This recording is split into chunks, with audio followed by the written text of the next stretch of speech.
Tanging si Aliana lamang ang anak ng mag-asawang Hendrik at Luz Biminda ang hindi nakakatikim ng pagmamahal mula sa magulang, halintulad sa pagmamahal na ipinapakita nito sa kapatid niyang si Samantha. At tanggap niya yun, maliban na lang sa hindi niya inaasahang pagkakataon, ang biglang susulpot sa kanyang harapan at nagsasabing pagmamay-ari na siya nito kapalit ng malaking halaga. Paano siya nagawang ibenta ng mga magulang sa hindi kilalang lalaki? At paano niya tatakasan ng lalaking nagngangalang Andrew Mondihar kung pagmamay-ari na siya nito?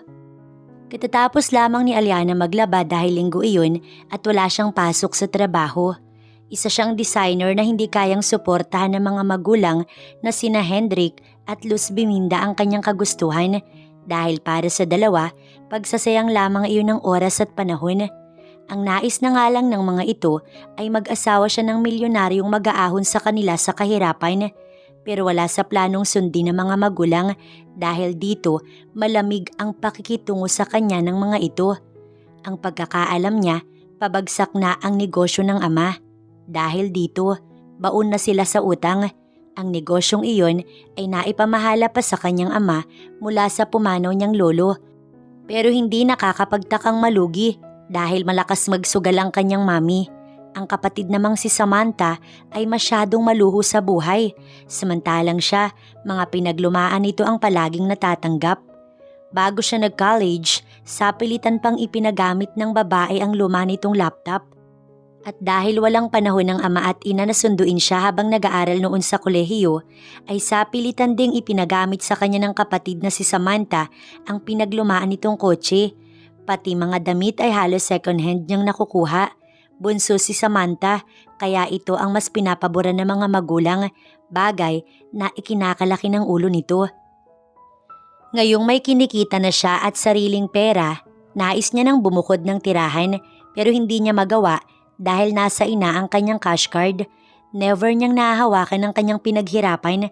Wala siyang magawa dahil ikagagalit ng ina kapag siya'y magrereklamo at sasabihin lamang nito na dapat niyang suklian ang pag-aaruga nito sa kanya simula pa noong siya'y bata. Minsan na itatanong niya sa kanyang sarili kung bakit hindi pantay ang trato ng mga magulang sa kanila ng bunso niyang kapatid. Kung gaano kamahal ng dad at mom niya si Samantha ay siyang kabaliktaran sa kanya. "My God, Aliana! Bakit hindi ka pabihis?"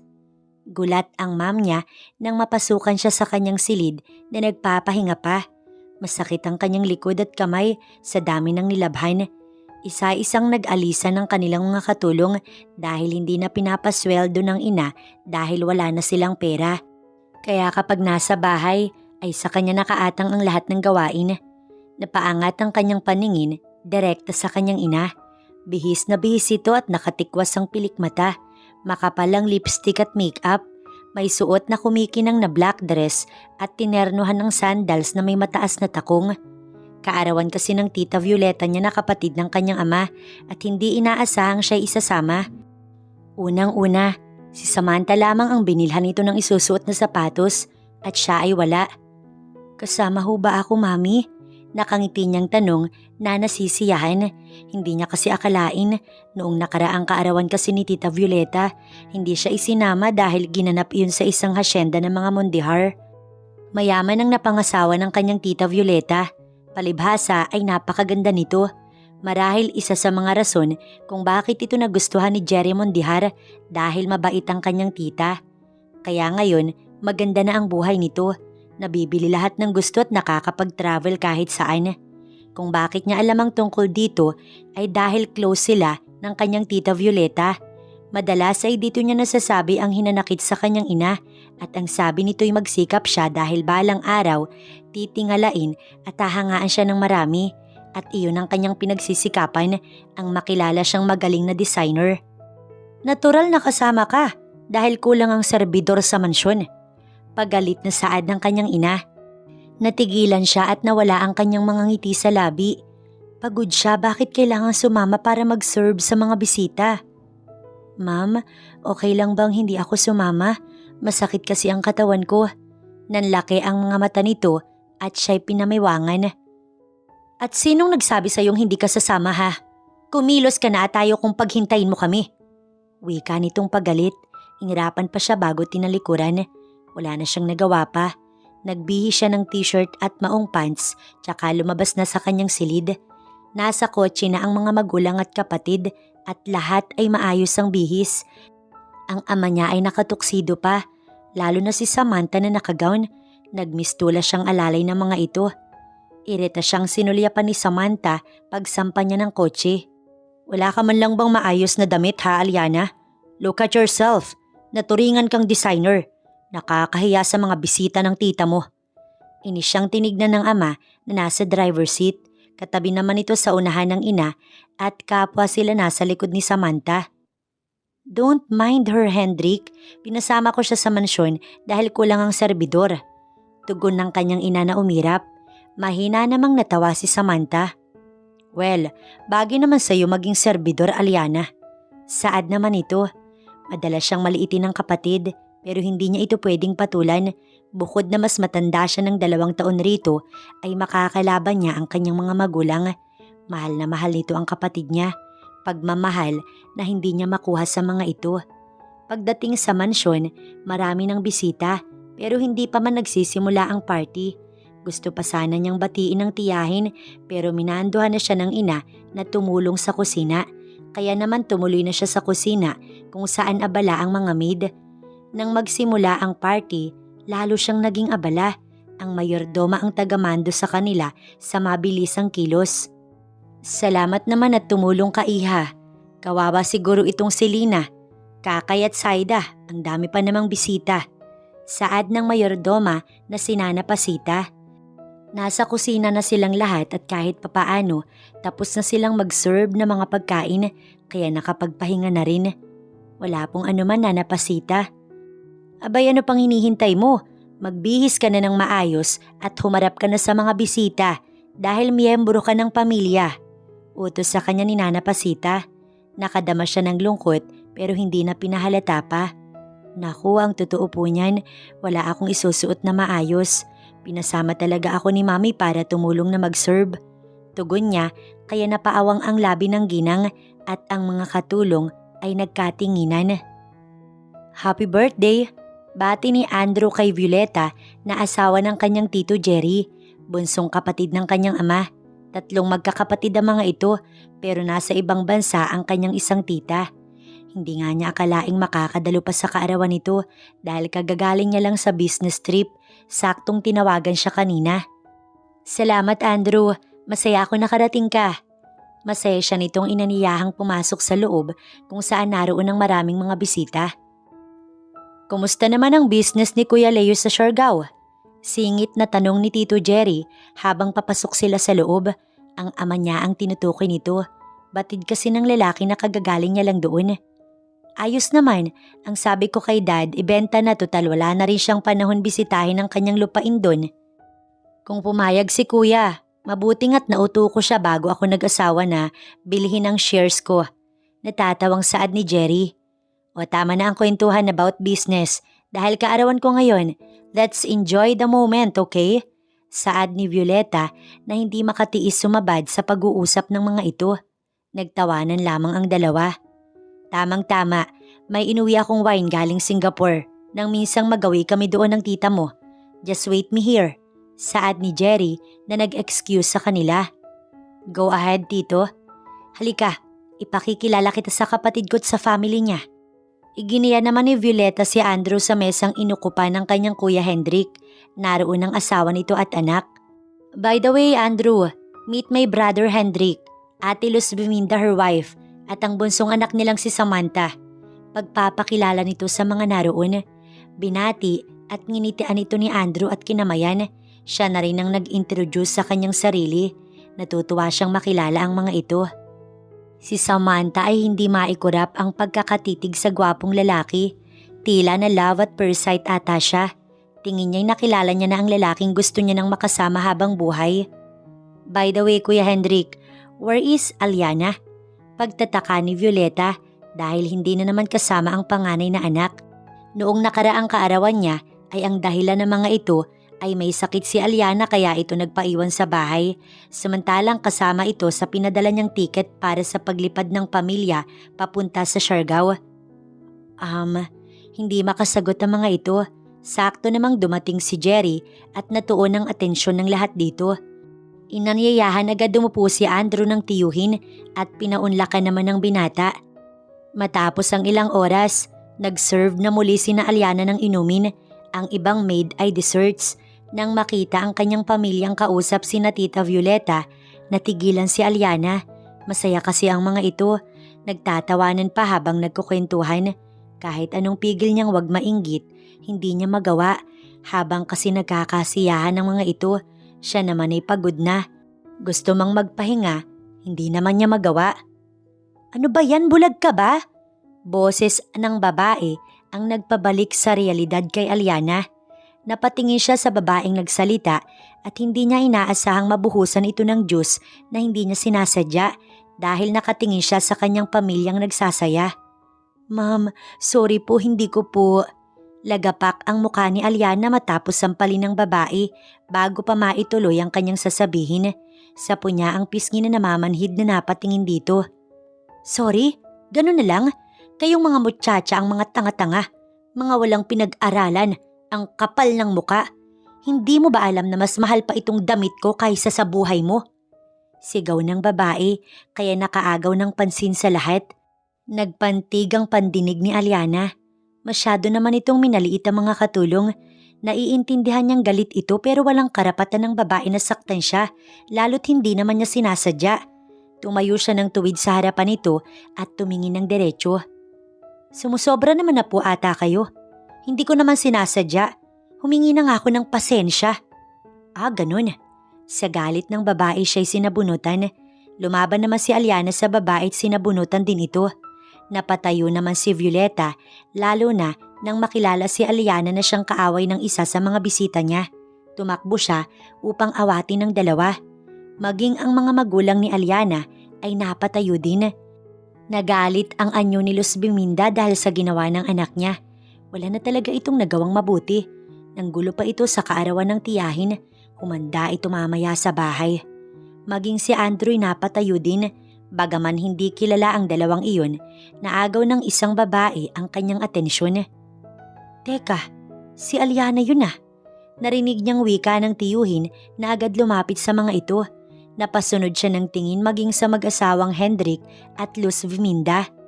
Hi, don't mind them. Tatanga-tangang maid lang yun dito sa mansyon. Ano nga palang ginagawa mo sa buhay? Kausap sa kanya ng nakangiting anak ni na Hendrik at Luz Biminda. Bahagya niya itong sinulyapan at tinanguan. Excuse me, magbabanyo lang ako. Wika niya, tsaka ito iniwan. Sa pagkakataong iyon, hila-hila na ni Luz Biminda si Aliana palabas. Ang akala ko ba hindi niyo kasama si Aliana?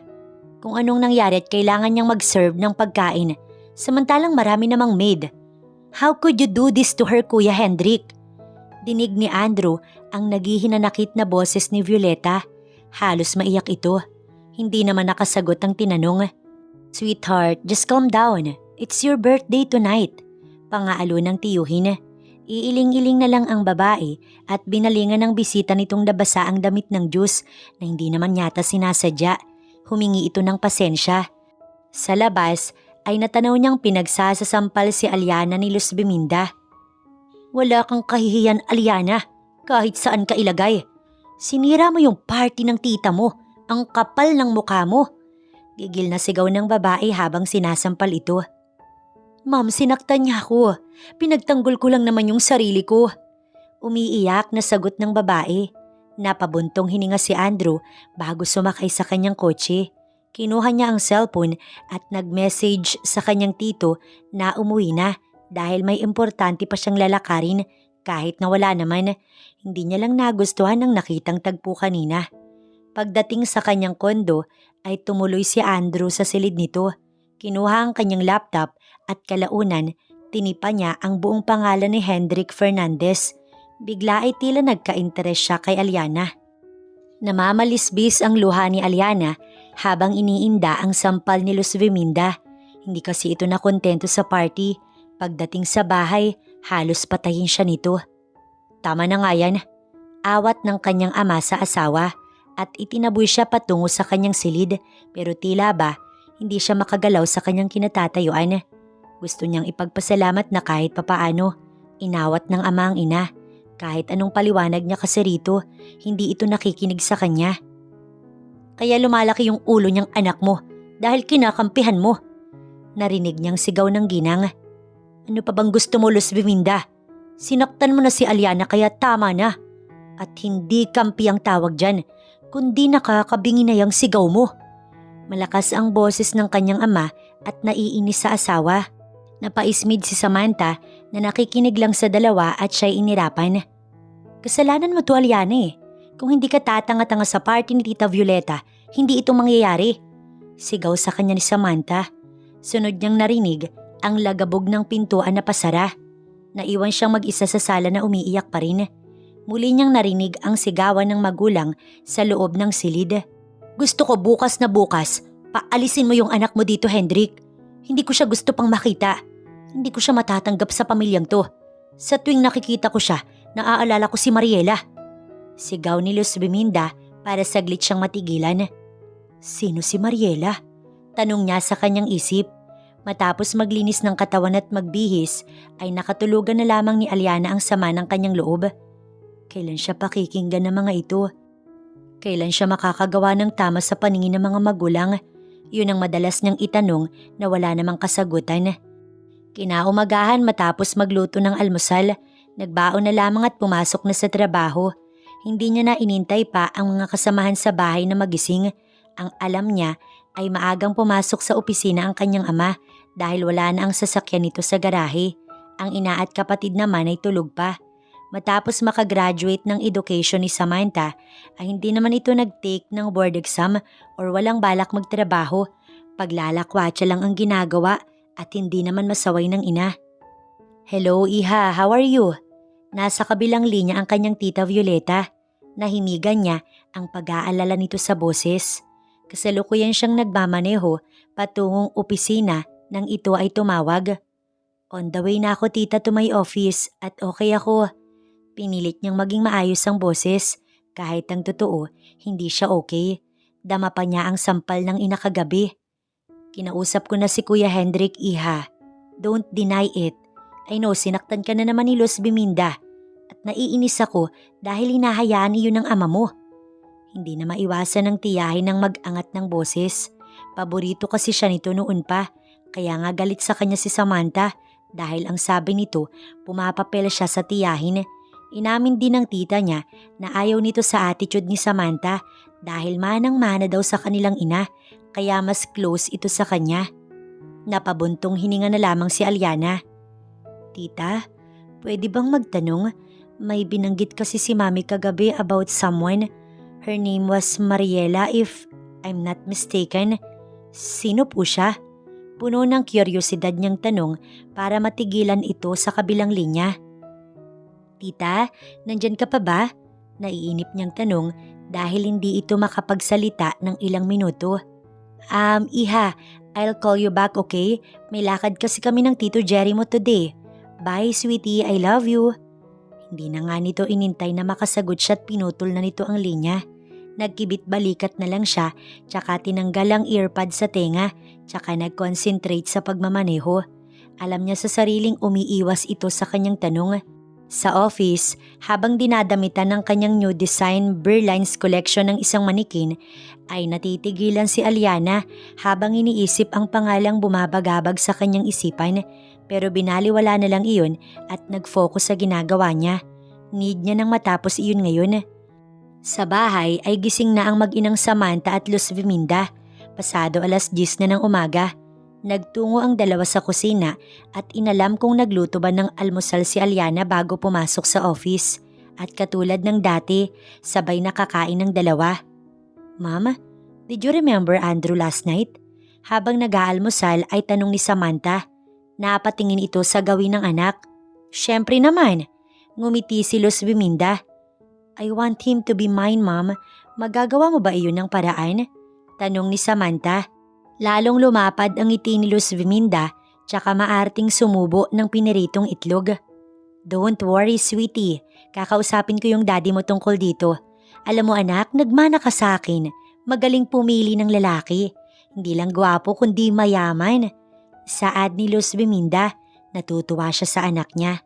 Of course ma'am, kagabi naisto ko na yung social media account ni Andrew at single siya, meaning wala pa siyang nagustuhan since birth.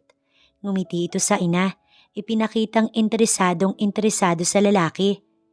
Tingin ko rin kay Andrew bagay kayo, maganda ka't gwapo naman si Andrew, I'm sure magugustuhan ka niya. Paniniguro ni Luz Biminda. Really ma'am? Excited na ako magkaharap kaming muli ni Andrew. Wika ni Samantang nakangiti. Pagkatapos nating mag-almusal, aalis tayo anak at pupuntahan natin ang dad mo. Siya na ang gagawa ng paraan para makapag-usap kayo ng personal ni Andrew para maikasal na agad kayong dalawa. Hindi pa man ay nagdiwang na ang dalawa.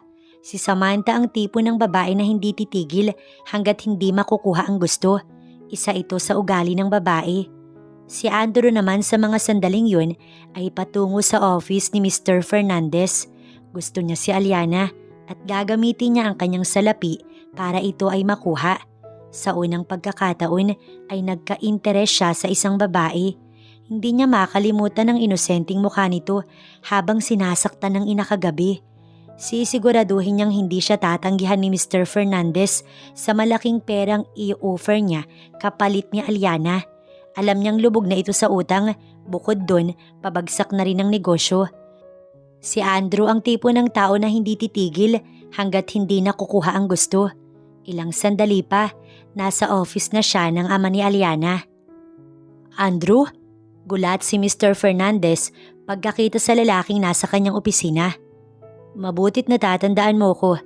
Inilibot niya ang paningin sa buong paligid bago inaniyahan ng sariling umupo sa harapang silya ni Mr. Fernandez.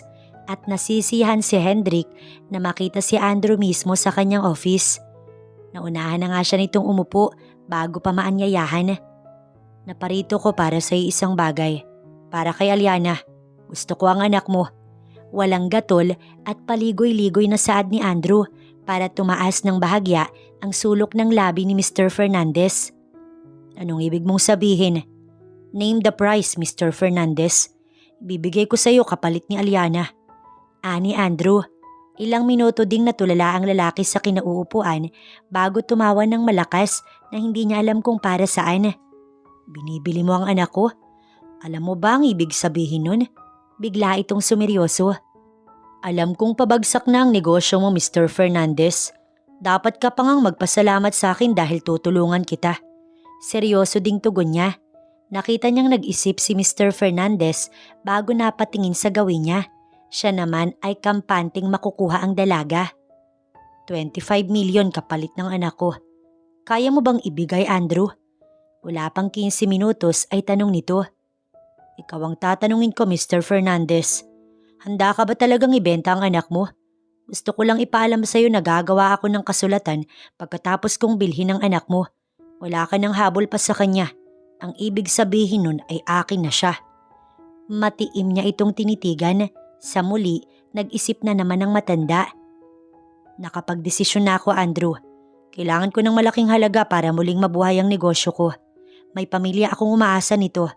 Malaki ang mawawala sa akin kapag hindi ako pumayag. So kailan ko makukuha ang pera? Excited na tanong ni Mr. Fernandez. Kahit na ito ang gustong mangyari ni Andrew, nagulat pa rin siya sa naging desisyon ni Hendrik para sa panganay na anak. Napakawalang kwenta nitong ama para ibenta ng gano'n na lamang si Aliana. Tama ang kanyang naging desisyon. Bukas magkita tayo sa office ko. Inabot niya ang palad upang makipagkamay bago nagpaalam. Marahas siyang napabuntong hininga bago lumabas ng opisina nito. Tuloy-tuloy siya sa kanyang kotse na nakaparada sa labas ng gusali ni Hendrik. Natanaw pa niya ang mag-ina nitong saktong papasok. Nang lumagpas sa kanya ang dalawa, tsaka niya pinaharurot ang sasakyan. Napatayo naman si Hendrik sa kanyang kinauupuan habang iniisip ang naging desisyon. Nagpalakad-lakad siyang naguguluhan kung tama ba ang kanyang naging desisyon. Ikinagulat pa niya ang pagbukas ng office at iniluwa doon sina Samantha at Luz Biminda. May problema ba, Dad? Parang gulat na gulat ka sa amin. Si Samantha iyon na nakasimangot. Sa halip na sagutin ng anak, hinila niya ang asawa at pasimpleng binulungan. May pag-uusapan tayong importante. Palabasin mo muna si Sam.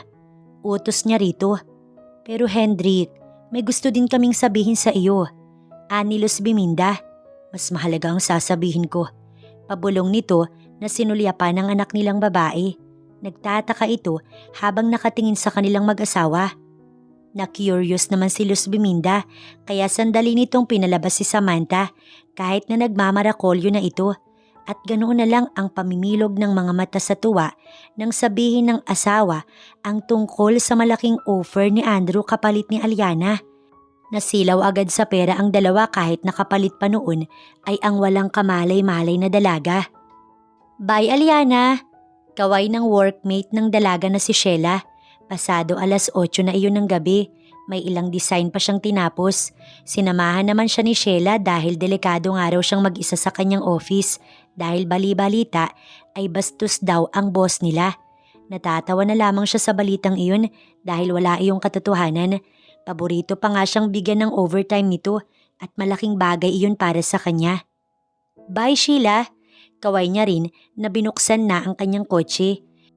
Naisa na niya itong isabay at ihatid pero mapapalayo lamang daw kaya nagtaksi na lamang ang kaibigan.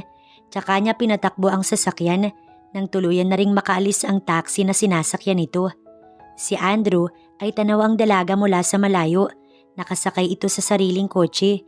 Gusto man niyang lapitan si Aliana ay nagpigil siya pero simula bukas sa kanya na ang dalaga at wala na itong magagawa sa lahat ng nais niyang gawin dito. Pagdating ni Aliana sa bahay, tahimik ang kabahayan pero nakita niya si Samantha na nakaupo sa may sofa. Si Dad at Ma'am, tanong niya rito pero nagulat siya nang galit na galit itong tumayo at sinugod siya ng sabunot. Walang yakang babae ka, kahit kailan buwisit ka sa buhay ko, mga aga walang kwenta, malandi, mamatay ka na. Sigaw ni Samantha habang sinasabunutan ang nagulat na si Aliana. Hindi nito matanggap na handang magbitaw ng malaking halaga si Andrew para lamang makuha si Aliana samantalang si Andrew ang gusto niya. Pakiramdam niya na sapawan siya nito at hindi siya makakapayag na makuha nito si Andrew. Sa gulat ni Aliana, nabitiwan niya na rin ang hawak na bag ni hindi niya maintindihan ang sinasabi ng bunsong kapatid. Anong mga agaw at malandi ang sinasabi nito? Hirap man ay inilayo niya si Samantha at malakas na sinampal para ito ay matigilan. Nagulat marahil sa ginawa niya. Ate mo pa rin ako, Samantha. Kung hindi ka kayang turuan ng magandang asal ng ina natin, pues ako ang magtuturo sa'yo. Anong kasalanan ko sa'yo? Anong problema mo sa akin? Hingal na hingal niyang tanong habang nagtitimpi sa galit. Kung hinayaan niyang saktan ng ina dahil sa wala siyang magawa para ito'y labanan, hindi niya hayaang saktan siya ng iba. Lalaban na siya. Hindi pa man nakakasagot ng babae, lumabas na sa kwarto ang mag-asawa. Anong nangyayari dito? Galit na tanong ni Luz Biminda, lalo na nang makita nito si Samantha na magulo ang buhok. Susuguri na sana siya ng ina't nakaambana ang kamay para sampalin siya, pero sinigawan ito ng malakas ng kanyang ama, kaya naiwan sa ere ang palad. Hindi mo pwedeng saktan si Aliana. Baka may nakakalimutan ka, Luz Biminda. Banta nito sa babae bago siya sinulyapan ng ama. Magpahinga ka na, Aliana. Ako na ang bahalang kumausap kay Samantha. Pagtataboy nito, iiling-iling siyang tinungo ang kanyang kwarto. Pagdating, pagod siyang sumandal sa pintuan. Naluluhang inayos ang nagulong buhok dahil sa pananabunot ni Samantha. Hindi man niya alam ang tinutukoy ng ama kanina. Nagpapasalamat na rin siya na kahit papaano, nagawa pa rin siya nitong ipagtanggol. Ang hindi niya makalimutan ay ang binitiwang salita sa kanya ni Samantha. Kinabukasan, excited si Hendrik na tinungo ang opisina ni Andrew katulad ng kanilang napag-usapan. Nakangiti pa ang binata ng datnan niya sa office. Nakahanda na rin ang tseke para sa kanya. May iilan pa itong pinapirmahan matapos makatanggap ng pera. Patunay sa kanilang napagkasunduan at pagmamay-ari na nito ang kanyang anak simula sa araw na iyon. Kaya anuman ang gawin ni Andrew, wala na siyang pakailam tungkol sa anumang bagay na gawin nito kay Aliana. Salamat, Andrew. Ani Hendrik sa binatang nakaupo sa swivel chair. Tapos na siyang pumirma at hawak na niya ang tseke. Napatingin si Andrew sa lalaki nagsalita. Ang liit ng tingin niya kay Hendrik sa mga oras na yun. Para sa pera, ipagpapalit nito ang sariling anak. Makakaalis ka na. Hope this will be the last time I see you. Bahagya siyang ngumiti. Tumango na ito at tumalikod. Sinundan pa ni Andrew ng tingin ng lalaki hanggang sa makalabas ng kanyang office. Pagkuway binalikan niya ang trabaho sa ibabaw ng kanyang mesa dahil mamayang hapon siya na mismo ang susundo kay Aliana sa pinapasukan nito. Samantala, pasado 5:00 na ng hapon nang mag-prepare na sa pag-uwi si Aliana. Wala siya sa kondisyon mag-overtime kahit na may dapat pa siyang tapusin. Tila mabigat ang kanyang pakiramdam at gusto niya nang magpahinga. Friend, pauwi ka na? Nasa kanya ni Sheila, saktong kalalabas niya lamang sa kanyang cubicle. Oo masama kasi ang pakiramdam ko. Ewan ko ba? Matamlay niyang sagot. Kinapa siya nito sa noo. Naku, mainit ka, Aliana. Kaya mo bang magmaneho? Bigla ay nag-alala ang kaibigan. Oo, kaya ko pa naman. Ipapahinga ko lang ito pagdating sa bahay. Paano mo naman gagawin yun? Katulong ka sa inyo. Hindi siya kumibo dahil tama naman si Sheila. Alam nito ang tungkol sa hindi makatwirang trato sa kanya ng magulang.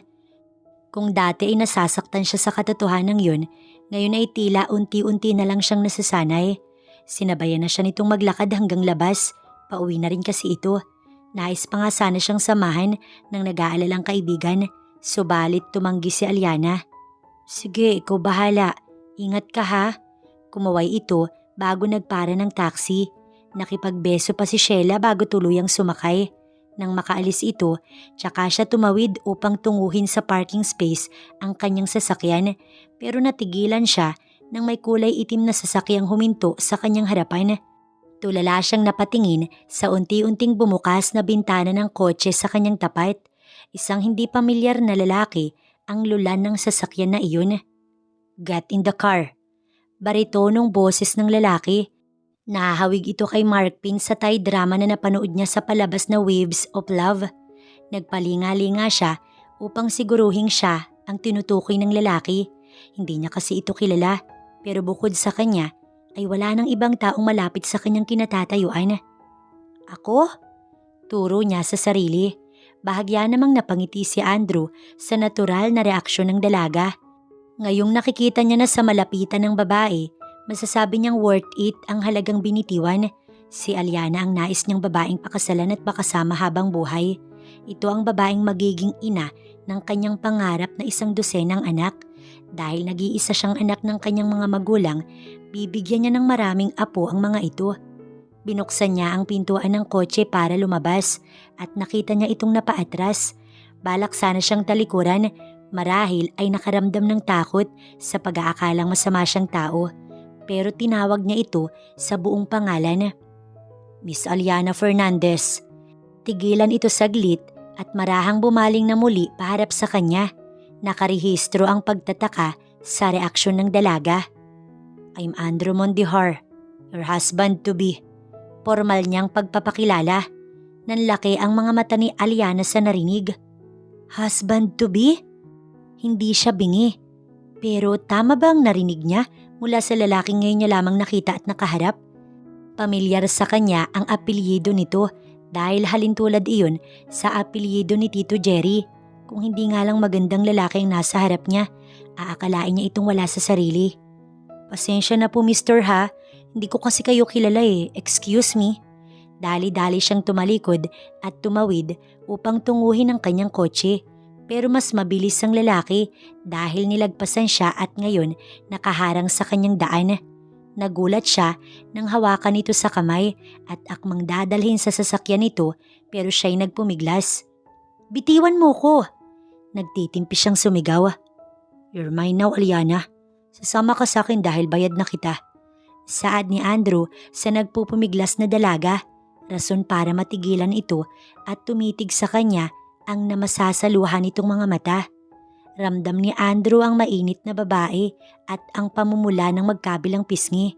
Hindi maayos ang kondisyon ni Aliana. Get in my car and let's talk about us. Come here. Mabilis siya nitong inalalayan pero napailing-iling ito at muling nagpumiglas kaya napabitaw siya rito. Halos takbuhin ni Aliana ang sariling sasakyan nang makabitaw sa lalaking hindi kakilala. Pakiramdam niya ay nasa panganib siya, lalo at malalaki ang hakbang nitong siya'y sinundan. Kahit anong mangyari, hindi siya sasama sa lalaking ito. Napabuntong hininga naman si Andrew na binalikan ng sariling sasakyan at sinundan ang humaharurot na kotse ni Aliana. Susundan niya ito hanggang sa bahay ng dalaga. Mas makakabuti kung sa magulang nito mismo manggagaling na binili niya na si Aliana, kaya pagmamay-ari niya na ito. "Dad! Ma'am!" sigaw ni Aliana pagdating sa bahay. Lalo pa yatang lumala ang bigat ng kanyang pakiramdam dahil sa pagkakataong iyon, kasunod niya ang iniiwasang lalaki. Maya-maya ay lumabas ang kanyang magulang mula sa kwarto at kapwa matamis ang ngiti. Napalis lang nang makita siya at si Andrew na nakapamulsa at kampante sa kanyang likuran. "Ma'am, Dad, anong sinasabi ng lalaking tong pagmamay-ari niya na ako?" Hindi pa man naiiyak niyang tanong. Nag-iwas agad ng tingin sa kanyang ama, pero ang ina lumapit ng bahagya sa kanya. "Aliana, hindi naman siguro lingid sa kaalaman mo na bauna tayo sa utang, di ba? At hindi mo rin gugustuhing mawala ang lahat sa atin at pulutin sa lansangan. Kaya naman bilang type ka nitong si Andrew na dapat mong ipagpasalamat, kaya ipinagpalit ka namin ng iyong ama sa malaking halaga. Oo, tama siya, pagmamay-ari ka na niya." Walang paligoy-ligoy na saad ng ginang. Pagkatapos nun ay itinulo siya sa kanyang kinatatayuan na awang ang mga labing nagpalipat-lipat ng tingin sa dalawa habang tinatanong sa sarili kung paano siya nagawang ibenta ng sariling mga magulang. Masakit para kay Aliana ang ipagbili na parang isang hayop or bagay lang. Hindi niya matanggap ang katotohanan iyon. Lumaki siya't nagkaisip na nanlilimos ng kakarampot na pagmamahal mula sa magulang na tanging kay Samantha lamang kayang ibigay ng mga ito. Halos madurog ang puso niya habang nag-iimpake dahil kailangan niyang sumama sa taong nakabili sa kanya. Pilit mang awati ng mga luha ay hindi niya magawa para iyong gripo na hindi maampat sa pag-agos. Nang maisilid sa travel bag ang kanyang mga gamit, napasalampak siya ng upo habang humahagulgol. Gusto niyang ibuhos ang sakit na nararamdaman niya ngayon para mamaya wala na siyang mararamdaman pa kapag magpaalam na sa mga magulang. Bago lumabas ng kanyang kwarto, sinulyapan niya iyon sa huling sandali. Ang silid na ito ang naging saksi ng madalas na paghihirap ng kanyang kalooban. At ngayon, tuluyan niya nang lilisanin ang lugar na yun. "How old are you?" Basag ni Andrew sa katahimikan nila na nasa kanyang tabi. Kasalukuyan na silang nagbabiyahe. Ang sabi ng kanyang ama, maliban sa mga damit, wala na siyang ibang dadalhin kaya iniwan niya ang kotse dahil kay Samantha iyon. Isa pa, pagmamay-ari na siya ni Andrew Mondihar kaya ano man ang gawin nito sa kanya, wala na siyang magagawa pa. 24. Maiksi niyang tugon na hindi nilingon ng binatang nagsalita at nanatiling sa labas ng sasakyan nakatingin. "I'm 29. Not bad for 5 years gap." Dagli nitong tugon. Sa gilid ng kanya mata, nakita niya itong sinulyapan siya. Nararamdaman niyang mabuting tao si Andrew pero hindi siya komportabling kasama ang isang taong hindi niya pakilala. Pero dahil ito ang kanyang kapalaran, kailangan niyang kilalanin ng lalaki. Bahagya niya itong nilingon kaya saglit nagtama ang kanilang mga mata. "Bakit mo ko binili?" tanong niya sa lalaki. Makailang beses niya pa iyong inisip kung tama bang alamin niya pa iyon, baka kasi masaktan na naman siya. "Dahil gusto kita at naniniwala ako sa kapangyarihan ng pera. See, walang kahirap-hirap na sa akin ka na." Tsaka siya nitong initaan ng matamis habang siya naman parang piniga ang puso. Naisip niyang napaka-unfair ng buhay. Sa muli ay nais na naman niyang maiyak kung hindi lamang niya pinigilan ng sarili. Napansin ni Andrew na naging tahimik si Aliana hanggang sa makarating sila sa kanyang kondo. May maid siya na naglilinis ng buong bahay pero stay out, kaya kapag ganitong oras, nakauwi na ito kaya sila na lamang ni Aliana roon. Bit-bit niya ang bag nito na tinungo ang kanilang magiging silid. "This is our room. Kung may nais kang baguhin, ikaw ang bahala. Aasikasuhin ko kaagad ang kasal natin para naman hindi ka mailang nakasama mo ko." Ngiti niyang saad sa babae habang ibinababa ang bag nito. May 2 kwarto ang kondo niya. May mini library at music room dahil hindi siya mabubuhay ng walang music. Ang plano niya kapag nagkaanak na sila ni Aliana, lilipat na sila sa mas malaking bahay dahil alam niyang hindi kakasya ang 100 anak sa bahay na ito. Walang ganang inilibot ng babae ang paningin sa kabuuan ng silid. Hindi ito tumugon kundi tinanguan lang siya. Sobrang lungkot ng magaganda nitong mga mata. Alam niyang naninibago pa ito.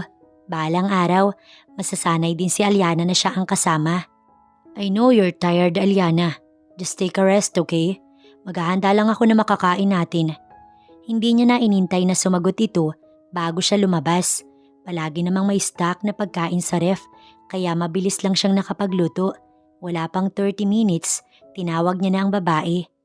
Aliana! Tahimik itong nakasandal sa kama at tila malalim ang iniisip. Tumayo naman kaagad ito nang ayain niyang mag-dinner pero bahagya lang itong kumain at sabi walang gana kaya hinayaan niya na lamang. Nang matutulog na sila, nasa gilid ito ng kama, nilagyan pa ng una ng kanilang pagitan. Wala naman siyang balak na ito ay galawin.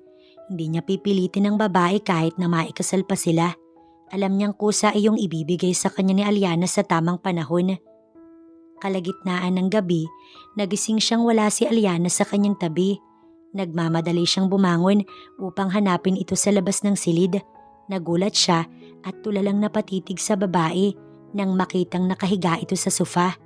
Walang ingay na nilapitan ito at pabuhat na ibinalik sa kanilang silid. Mapag-aaralan mo rin ako mahalin, Aliana. I wanna make sure of that.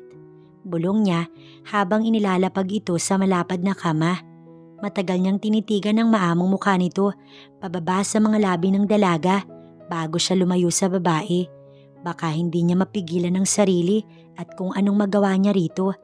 Minabuti niyang sa kabilang silid na matulog para maging komportable ang babae. Kinabukasan, napabalikwas ng bangon si Aliana nang maramdamang tanghali na. May sikat na kasi ng araw na nagmumula sa bukas na bintana at tumatagos iyon sa kortina. Nagmamadali siyang bumangon dahil late na siya sa kanyang trabaho. Napasarap ang tulog niya, palibhasa kasi masama ang kanyang pakiramdam kahapon. Napansin niyang nasa kama siya ulit, ganoong natatandaan niyang lumipat siya kagabi sa sofa dahil hindi siya makatulog na may katabing lalaki. Kung ganun, nilipat siya ni Andrew. Mabilis niyang kinapa ang sarili pero wala naman siyang kakaibang nararamdaman kaya nakahinga na siya ng maluwag. Pero napaigtad siya nang tumunog ang kanyang cellphone. Ang kanyang tita Violeta iyon ang tignan niya. Nagdadalawang isip siya kung sasagutin ba yun o hindi pero sa muli tumawag iyon nang saglit huminto. Nasaan ka? Magkita tayo. Totoo ba ang nalaman ko mula kay Samantha ha? Na sumama ka sa isang lalaki? Sinong lalaki ito? Galit na tanong ng kanyang tiyahin nang iangat niya ang linya. Hindi agad siya nakasagot. Mali kasi ang impormasyon na sinabi ni Samantha. Bakit hindi ka sumagot ha, Aliana? Untag na muli ng kanyang tiyahin. Oo, tita. Tugon niya. Magsisinungaling na lamang siya upang pagtakpan ng mga magulang. Tiyak niyang ikagagalit nito kapag malalaman ng totoo na binenta siya ng mga ito. Pero bakit, Aliana? Anong pumasok sa utak mo? Bakit mo ginawa yan? Magsasalita pa sana siya nang maramdamang may kumuha sa kanyang cellphone mula sa kanyang kamay at nang tingalain ay si Andrew iyon. Hi Tita Violeta, it's me Andrew. Don't worry about Aliana. I'll take care of her. Narinig niyang saad ni Andrew na kinindatan pa siya kaya dagli siyang nagbaba ng tingin at lumayo sa lalaki. Ngayon niya lang napagtantong wala itong damit at tanging tuwalya lang ang ibinalot sa hubad nitong katawan. Bigla siyang nataranta at nagmamadaling lumabas ng kwartong iyon. Hindi talaga siya komportabling kasama ito. Okay na ang lahat. Nasabi ko na kay Tita Violeta. Habang sabay silang nag-aalmusal sa umagang iyon ay saad sa kanya ni Andrew. Nasabing ano? Alanganin niyang tanong. Bihis na ang lalaki. Naka-polo white ito na tinernuhan ng black jeans kaya nabawasan na rin ang pagkailang niya. Ngumiti naman muna ito. Magkasintahan tayo kaya ka sumama sa akin. In fact, inaniyahan niya tayong mag-dinner mamaya sa kanila. Napatingin si Aliana sa gawin nito. Pero dahil hindi niya kayang salubungin ang titig ni Andrew, sa muli, nagbaba na naman siya ng tingin. Salamat Andrew, dahil tinulungan mo akong pagtakpan kay tita ang ginawa ni Mom and Dad. Ayokong magkasamaan sila ng loob. Saad niya sa malungkot na boses. Well, okay lang. Pero dahil sinabi ko kay Tita Violeta that we're lovers, so galingan mong umarte sa harapan nila mamaya sa dinner natin. Okay? Nginitian siya nito habang siya naman ay napatanga. Mukhang naisahan ata siya. Hindi siya kumibo at nag-focus sa pagkain. Matapos nilang mag-almusal, inihatid naman siya nito sa trabaho. Malungkot na masaya siyang hindi mawari na nasa piling ni Andrew ngayon. Masaya kasi special siyang ituring nito. Yun bang atensyon na hindi niya naramdaman sa totoong pamilya. Si Andrew kasi ang nagluto kagabi ng kanilang hapunan. At si Andrew din ang nagluto ng almusal para sa kanila. Bagay na hindi niya naramdaman sa kanila dahil siya talaga ang nagluluto para sa mga ito. At malungkot dahil sa kabila ng ipinakikita sa kanya ng mga ito, namimiss niya ang mga magulang. Totoo nga kayang gusto siya ni Andrew kaya nagbitaw ito ng pera. Sa isipang yon ay palihim niyang pinagmasdan ang lalaking abala sa pagmamaneho. Pero bakit siya nagustuhan ito? Napakayaman ng lalaki at hindi maikakailang gwapo, samantalang siya. Bigla niyang binawi ang tingin sa lalaki nang lingunin siya nito. Napansin marahil ni Andrew na nakatingin siya dito. Sabihin mo na kung may gusto kang sabihin. Anong sinabi ni Dad bago siya tumanggap ng pera sa'yo, Andrew? Sa halip ay tanong niya kahit bumigat na naman ang kanyang pakiramdam. Bumuntong hininga ito. Aliana, iwasan mo na lang isipin ng magulang mo para hindi ka na masaktan pa, okay? Nakita kita sa birthday ni Tita Violeta na sinasaktan ng mami mo.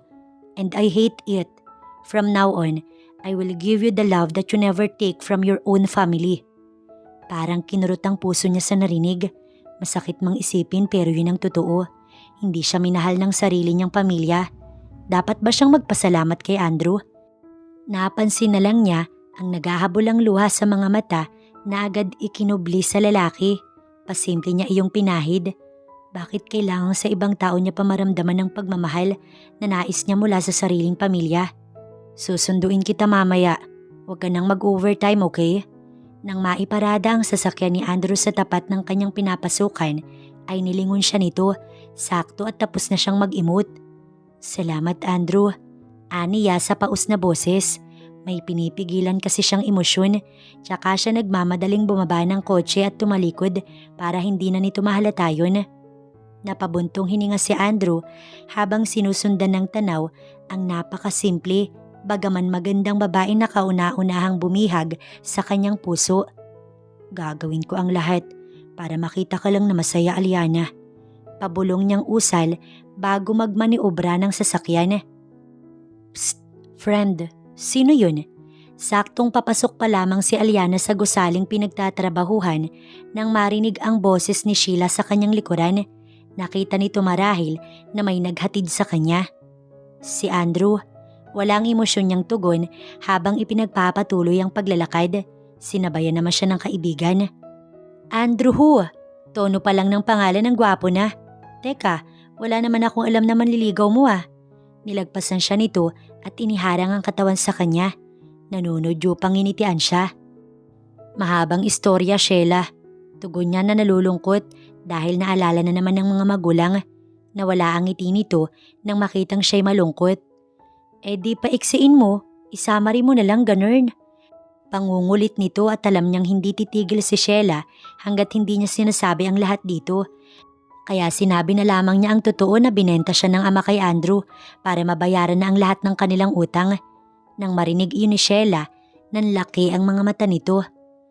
Nang marating ni Andrew ang kanyang office, meron itong tinawagan. Gusto niyang malaman ang lahat tungkol kay Aliana. Noong gabing kaarawan ni Tita Violeta at makitang sinasaktan si Aliana ng sarili nitong ina, may kung anong bahagi sa pagkatao ng dalaga ang nais niyang malaman, ang nais niyang alamin. Sa isip niya, hindi kayang ibenta at saktan ng magulang ang sarili nitong anak. Good morning, sir. May naghahanap po sa iyo sa labas. Mula sa intercom, narinig niya si Digna ang kanyang sekretary.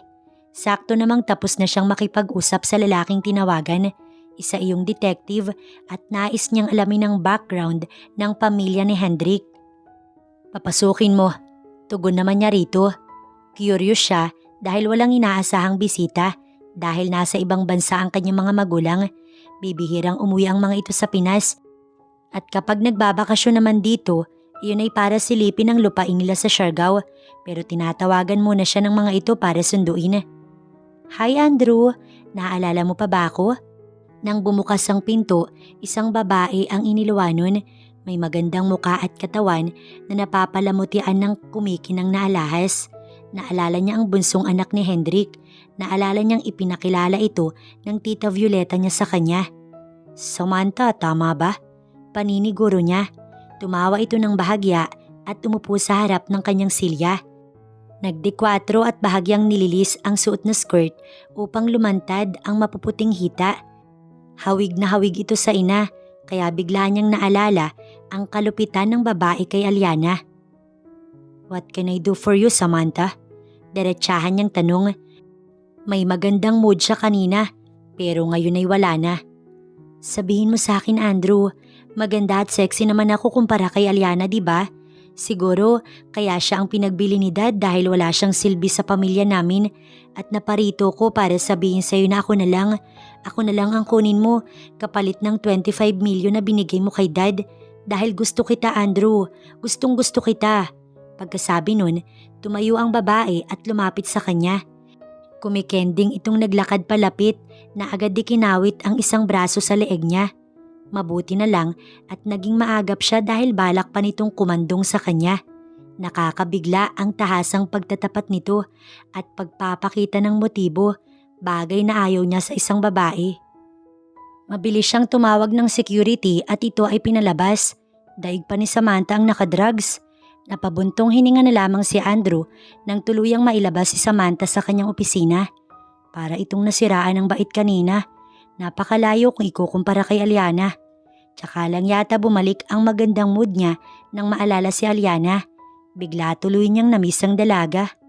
So, Iha, paano kayo nagkakilala nitong si Andrew? Wala kasi ako matandaan na nagkwento ka sa akin. Tanong ni Tita Violeta habang sila ay naghahapunan. Pagkagaling niya sa trabaho, dito sila dumiretso ni Andrew. Pagpasok pa lang nila sa bahay, hawak-hawak na ni Andrew ang palad niya na kailangan niyang gawin din bilang alam ng mga ito na sila ay magkasintahan.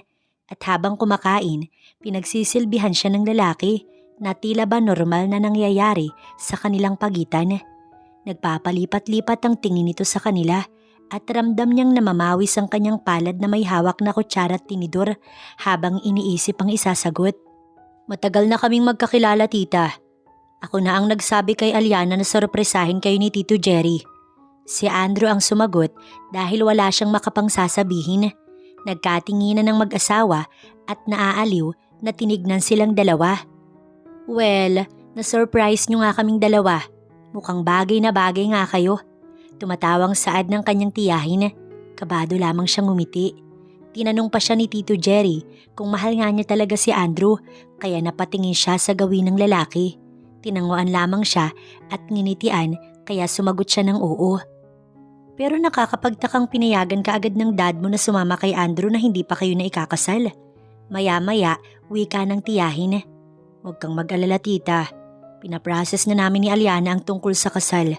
Besides, nasa tamang edad na kami pareho. Salo agad ni Andrew. Ang galing nitong sumagot. Walang palya. Alam na ba ni Kuya Leo ang tungkol sa pag-aasawa ninyong dalawa, Andrew? Sa akin walang problema. Kilala ko si Aliana at mabait na bata. Kung handa na nga kayo magpakasal, wala na kami magagawa. Saad naman ni Tito Jerry. Salamat tito. Sa ngayon hindi pa. Busy pa si Dad. Pero bago kami ikasal, gusto kong ipakilala sa parents ko si Aliana ng formal. Sinulyapan pa siya ni Andrew na para bang sinasabi na okay lang ang lahat. Matapos maghapunan ay hindi pa agad sila umuwi ni Andrew kundi nakipagkwentuhan pa sa mag-asawa. Habang sa malaking bahay, nagmamarakolyo si Samantha at sinabi sa mag-asawa ang pagpapahiyang ginawa sa kanya ni Andrew kanina sa opisina nito. Anong sabi mo? Ipinahiya ka ng Andrew na yun? Inis na tanong ni Luz Biminda, hindi makapaniwala. Yes, ma'am. Nang dahil kay Aliana, nawala sa akin si Andrew. Just do something, ma'am, to get rid of Aliana. Akin lang si Andrew, akin lang siya. Nagpapapadyak itong umiiyak. Problemado namang tumingin si Luz Biminda sa asawa. Hendrik, gumawa ka ng paraan. Hindi pwedeng si Aliana ang magpakasasa sa yaman ni Andrew. Kailangan si Samantha ang pakasalan niya. Kausapin mo si Andrew na kapag nakuha niya na lahat kay Aliana, iwanan niya na at si Samantha ang pakasalan niya. Exaggerated na saad ni Luz Biminda. Agad na pasulyap si Hendrik sa asawa. Naririnig mo ba ang sinasabi mo, Luz Biminda? Si Aliana ang binili ni Andrew at hindi si Samantha. Matigas nitong sabi. Dahil dito, pumalahaw ng iyak si Samantha na pumuno sa bahay. Dad, mawala na lahat sa akin, wag lang si Andrew. Gumawa ka ng paraan. Ibalik mo yung pera at kunin mo si Aliana. Sabihin mo nagbago yung isip mo. Please, Dad. Nasapo ni Hendrik ang noo sa frustration. Kung pwede nga lang gawin, sana'y ginawa na niya. Pinagsisisihan niyang ibinenta ang sariling anak. Nakukonsensya na siya. I'm sorry pero alam niyong nagastos na natin ang pera. Kaya hayaan na ninyo si Aliana. Pagkasabi noon, tumalikod si Hendrik. Bakit ba mas pinapaboran mo pa yung anak mo kay Mariela kaysa sa sarili nating anak, Hendrik? Galit na sigaw ni Luz Biminda na nanggagalaiti. Rason para ikatigil ni Hendrik. Si Samantha ay napatingin sa ina. You mean, hindi ko kapatid si Aliana? Kaya pala ang layo ng loob ko sa kanya. React ni Samantha. Lumingon naman si Hendrik sa asawa. Naiinis siyang marinig yun. Matagal nang wala si Mariela na ina ni Aliana. Maaga itong nawala dahil nagkasakit. 2 taon pa lang noon si Aliana nang makilala niya naman si Luz Biminda na siyang kinilalang ina ni Aliana. Pero hindi niya na nasabi sa anak na wala na itong ina dahil ayaw niyang masaktan ng anak niya. Pero sa ginawa niya, hindi niya alam kung matatawag pa ba siyang ama nito. Anak ko man si Aliana sa iba, magkapatid pa rin kayo, Samantha. Pareho ko kayong anak. Mas mahal nga lang kita, Sam, dahil hindi ko na iparamdam kay Aliana na anak ko siya. Masakit para kay Aliana ang ipagbili ko siya para lang sa kabuhayan natin. Kaya kung pwede sana, hayaan niyo na si Aliana. Maging masaya siya sa piling ni Andrew dahil nagsakripisyo na rin siya para sa atin. Mahabang saad ni Hendrik bago tuluyang tinalikuran ng mag-ina. Napangiti naman si Sam habang may naiisip. Kailangang malaman ni Aliana na hindi ito anak ng kanyang ina. At kung may magandang namamagitan kina Andrew at Aliana, sisirain niya yun. Hindi niya hayaang maging masaya ang babaeng iyon at sa kanya lang si Andrew. Good night. Inihatid ni Andrew si Aliana sa sarili nitong silid pagdating nila sa bahay. Gusto man niya itong katabing matulog, ang kaso hindi komportable ang dalaga. Kaya nagpasya na lamang siyang sa kabilang kwarto matulog. Siguro kapag kasal na sila, baka hindi niya rin mapigilan ang sarili at mauna ang honeymoon. Andrew, salamat. Good night. Tugon ni Aliana. Ngiti naman ang itinugon ni Andrew at tinungo na rin ang kanyang silid. At dahil maaga pa, naligo lamang siya tsaka tinungo ang music room. Katulad ng dati, dito siya nagpapaantok. Marunong siyang maggitara at kumanta. Habang ginagawa niya iyon, ay naiisip niya si Aliana. Napabalikwas naman si Aliana ng bangon pagkarinig niya ng malamyos na boses na nagmumula sa kabilang kwarto. Para bang napakasarap noon sa tenga. Bumangon siya at sinundan ng naririnig na boses. Wala namang ibang tao sa bahay na iyon bukod sa kanila ni Andrew. Pero nagulat pa rin siya nang silipin sa kabilang kwarto ang lalaki. Nakaupo ito sa isang sofa, nakasandal at may hawak na gitara habang kumakanta. Habang pinakikinggan ito, pakiramdam ni Aliana, hinaharana siya ng lalaki. May kung ano sa puso niya ang nagbabago. Isang paghanga. 5:00 na ng hapon, saktong ipinaparada ni Andrew ang kotse sa harapan ng pinapasukan ni Aliana. Bahagya niyang sinilip sa view mirror ang muka at nginitian ng sarili. Practice niya lang yun kapag nagkaharap na sila ng dalaga. Bit-bit ang isang punpun ng bulaklak na bumaba siya sa kotse at tinungo ang gusaling pinapasukan ng dalaga. Sa kagwapuhan ng binata, walang hindi mapapalingon dito. Mga babaeng naghahangad na magkaroon ng isang Andrew Mondihar. Matapos magtanong sa security guard kung saang department naka-assign ang babae, tinungo niya na ang elevator. Bago niya marating ang cubicle ni Aliana, marami siyang madadaan ng office at lahat ng mga nakaukupa ay nagtataka kung sino ang kanyang pakay. "Oh my G, Aliana!" Bulalas ni Sheila nang makitang may lalaking nakatayo malapit sa kanyang cubicle. Kausap nito si Susan na kanilang coordinator. Galing sila pareho ni Sheila sa restroom. Pauwi na siya at nakaredy na ang mga gamit. Alam niya kasing susunduin siya ng lalaki. Pero hindi akalaing dito mismo sa loob ng kanyang pinapasukan. Kumuro tuloy ang tukso sa kanila ni Andrew nang abutan siya ng bulaklak. Kinikilig ang iba sa kanila kahit na may boyfriend na ang mga ito. Nahihiya siya kaya dali-dali niyang hinila palabas ng department ang lalaki. Matapos, dali-daling isinukbit ang bag. Hindi na siya nakapagpaalam kay Sheila. "Bawal kaya ang outsider dun, baka masita ko ng boss ko." Simangot niyang wika kay Andrew. Pero nginitian lamang siya nito. "Don't worry, kilala ko ang boss mo." Natatawang sagot ni Andrew. Napalingon siya nang kumapit ang palad nito sa kamay niya at sinabayan siyang maglakad hanggang sa labas ng opisina. "Pwede mo naman akong hintayin sa kotse." Nangangamati sa hiya ang pisngi ni Aliana at naaaliw si Andrew na ito ay titigan. "Okay, next time. Pero Aliana, pwede bang gawin na natin itong official? I'm not a good sitter as I want to. Di ko nga alam kung nagustuhan mo yung flower na binili ko para sa'yo." Pahayag ni Andrew. Tahimik na napalingon si Aliana kay Andrew. Nakakagulat na may ganitong klaseng lalaki na bigla na lamang dumating sa buhay niya. Isang lalaki na magpaparamdam sa kanya ng pagmamahal, kaya bakit niya tatanggihan?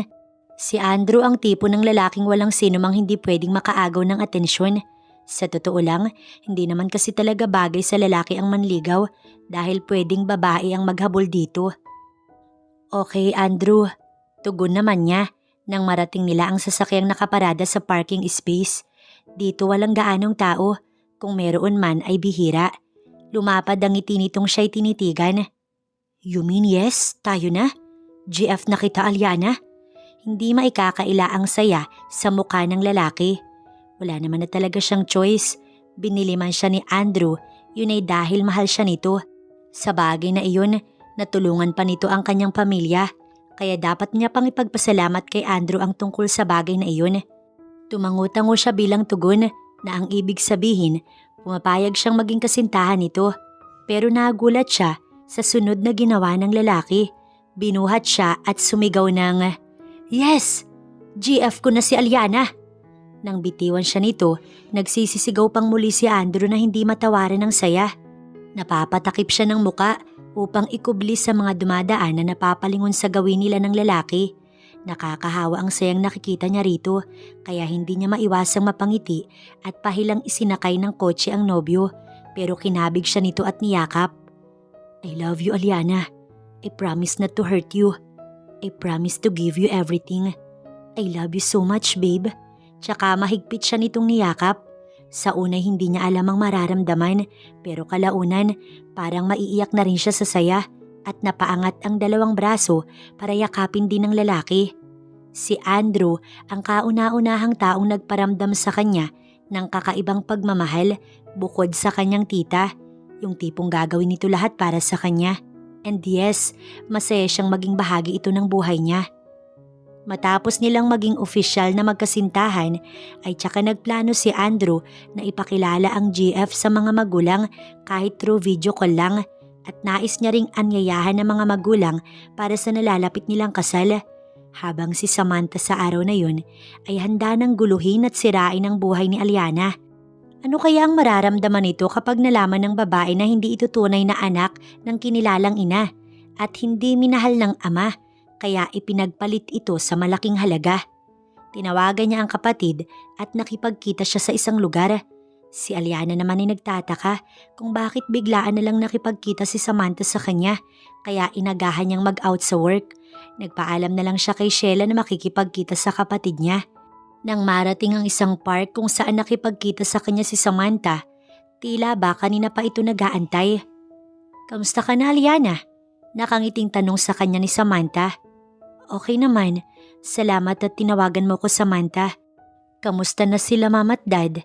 Nalulungkot niyang tanong dahil miss niya na ang mga magulang. Okay kami, Aliana. Masayang masaya na wala ka. Saad nito at siya'y inikutan. Napasunod naman siya ng tingin sa kapatid. Siguro panahon na para malaman mo ang totoong rason kung bakit ka ibinenta ni Dad or kung bakit hindi ka mahal ni Ma'am at kung bakit mabigat ang loob ko sa'yo. Yun ay dahil anak ka sa ibang babae ni Dad. Mariela ang pangalan ng ina mo. Sad to say kasi patay na siya. Wala nang nagmamahal sa'yo at si Andrew iiwan ka niya kapag nakuha niya na ang lahat sa'yo. Kaya maglaho ka na, Aliana. Doon sa malayong malayo kung saan hindi ka na namin makikita. Tsaka ito tumawa na para bang masayang masaya. Habang siya naman naghahabulan ng luha sa magkabilang pisngi. Parang tinarak ang puso niya ng paulit-ulit pagkarinig sa sinabing iyon ni Samantha. Naninikip ang dibdib na umiling. Hindi totoo ang sinabi mo, Samantha. Mahal ako ni Mama at Dad. Paus niyang wika. Bakit hindi mo tanungin si Dad para malaman mong nagsasabi ako ng totoo? Pero siguro wag na lang dahil masasaktan ka lang lalo, Aliana. Pagkasabi nito ay nagtatatawa itong siya iniwan. Tulala siyang sinusundan ito ng tingin sa nanlalabong mga mata dahil sa luha. Mabilis niya iyong pinalis at nagpara ng taxi. Nagpahatid siya sa opisina ng kanyang ama. Aliana? Nagulat pa ito pagkakita sa kanyang umiiyak. Napatayo ito bigla sa kinauupo ang swivel chair. Dad, totoo bang hindi ako anak ni Mami Luz Biminda? Kaya ba hindi niya ako makuhang mahalin simulat sa pool? Totoo bang patay na ang biological mother ko? Namamalisbis ang luha niyang tanong sa kanyang ama. Habang ipinagdadasal na sana, hindi totoo lahat ng sinabi sa kanya ni Samantha dahil hindi niya alam kung paano niya tatanggapin. Anak, I'm sorry. Hindi ko sinabi sa'yo dahil ayoko masaktan ka. Pero siguro, panahon na para malaman mo ang katotohanan. Oo anak, wala na ang tunay mong ina. Pag-amin nito, kaya nangihina siyang napaupo habang dama niya ang paninikip lalo ng kanyang dibdib. Salamat, ani Andrew sa panauhing lalaki at kinamayan matapos nitong iabot sa kanya ang files tungkol kay Hendrik Fernandez.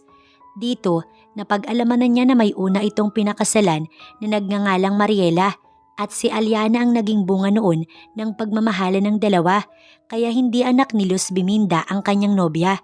Hindi nakakapagtaka kung bakit hindi pantay ang trato nito kina Samantha at Aliana.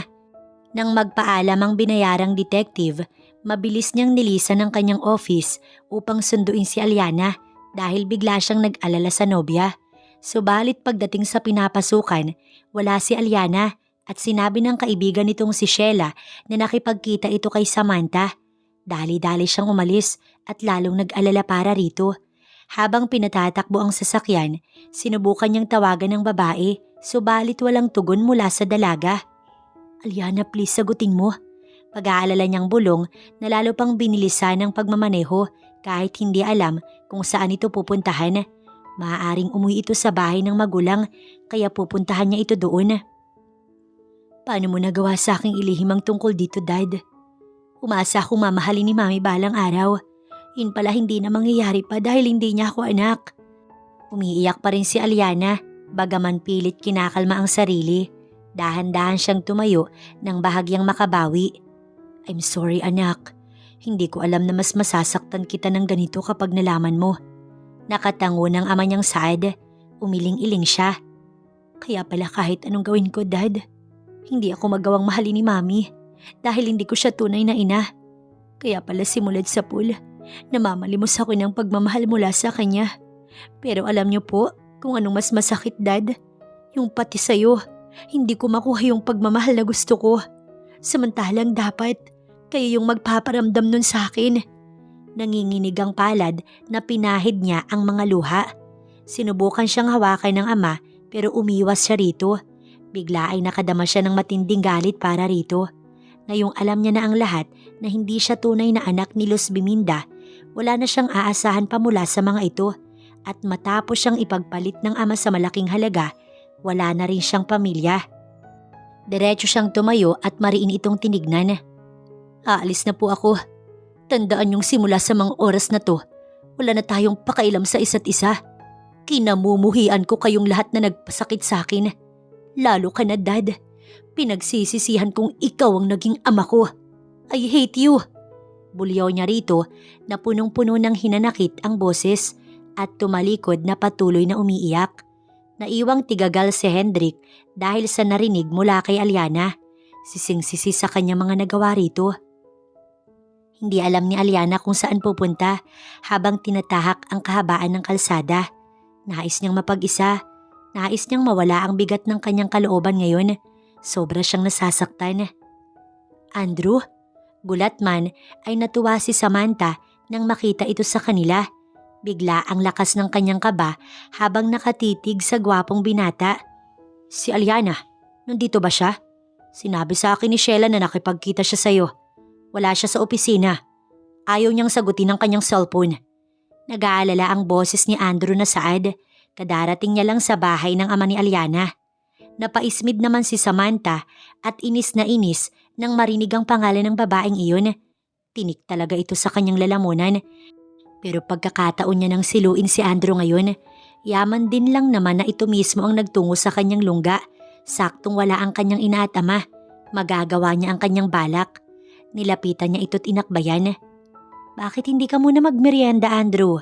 Halika sa loob. Oo, nakipagkita ako kay Aliana.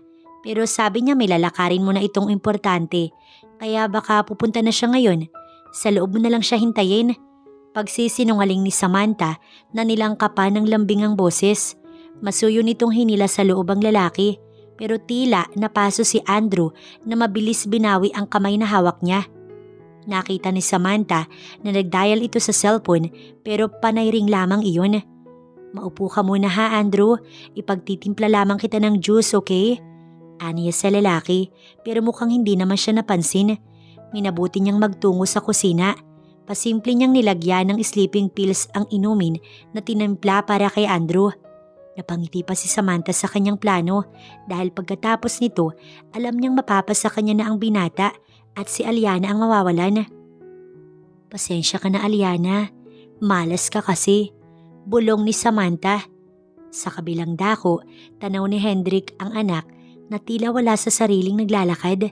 Naisipan niya itong sundan kanina at nais niya itong lapitan para humingi ng tawad sa mga nagawang kasalanan. Subalit wala siyang lakas ng loob. Kinuha niya ang cellphone at minabuting tawagan si Andrew. Ito na lang ang uutusan niya para sunduin si Aliana. Sana balang araw, mapatawad pa siya ng kanyang anak sa nagawa niya. Habang nagiintay si Andrew kay Samantha sa sala, tsaka naman tumawag si Mr. Fernandez na ama ni Aliana. Agad niya itong sinagot at pinasusundo sa kanya ang anak. Pagkarinig ng pangalan ng nobya, tinakbo niya ang sasakyang nakaparada sa labas na hindi na nagpaalam kay Samantha. Pinaharurot agad ang kanyang kotse upang marating ang kinaroroonan ni Aliana dahil kanina pa siya nag-aalala rito. Inis naman si Samantha nang hindi nadatnan sa sala si Andrew. Palpak ang kanyang plano. Natunugan siguro siya nito pero di bale, marami pa namang pagkakataon at next time sisiguraduhin niyang hindi na siya papalpak. Nang marating ni Andrew ang lugar kung nasaan si Aliana, nakita niyang mabagal itong naglalakad habang sa hindi kalayuan, nakasunod naman ang sasakyan ni Hendrik. Inihinto niya iyon sa harapan ng nobya tsaka nagbuzzer. Naagaw niya ang atensyon nito at napaangat ito ng paningin. Basa sa luha ang mga mata ng dalaga. Maaaring alam na nito ang lahat. Mabilis siyang bumaba ng sasakyan tsaka patakbo itong nilapitan at mahigpit na niyakap. Andrew, kahit papaano, nagningning ang malungkot nitong mata. Sinabi sa akin ni Dad ang lahat, Andrew. Hikbi nito habang mahigpit din na yumakap sa kanya. It's okay, Aliana. Pag-aalo niya habang hinahagod ang likod nito. Ang sakit-sakit. Lalo pa itong napaiyak.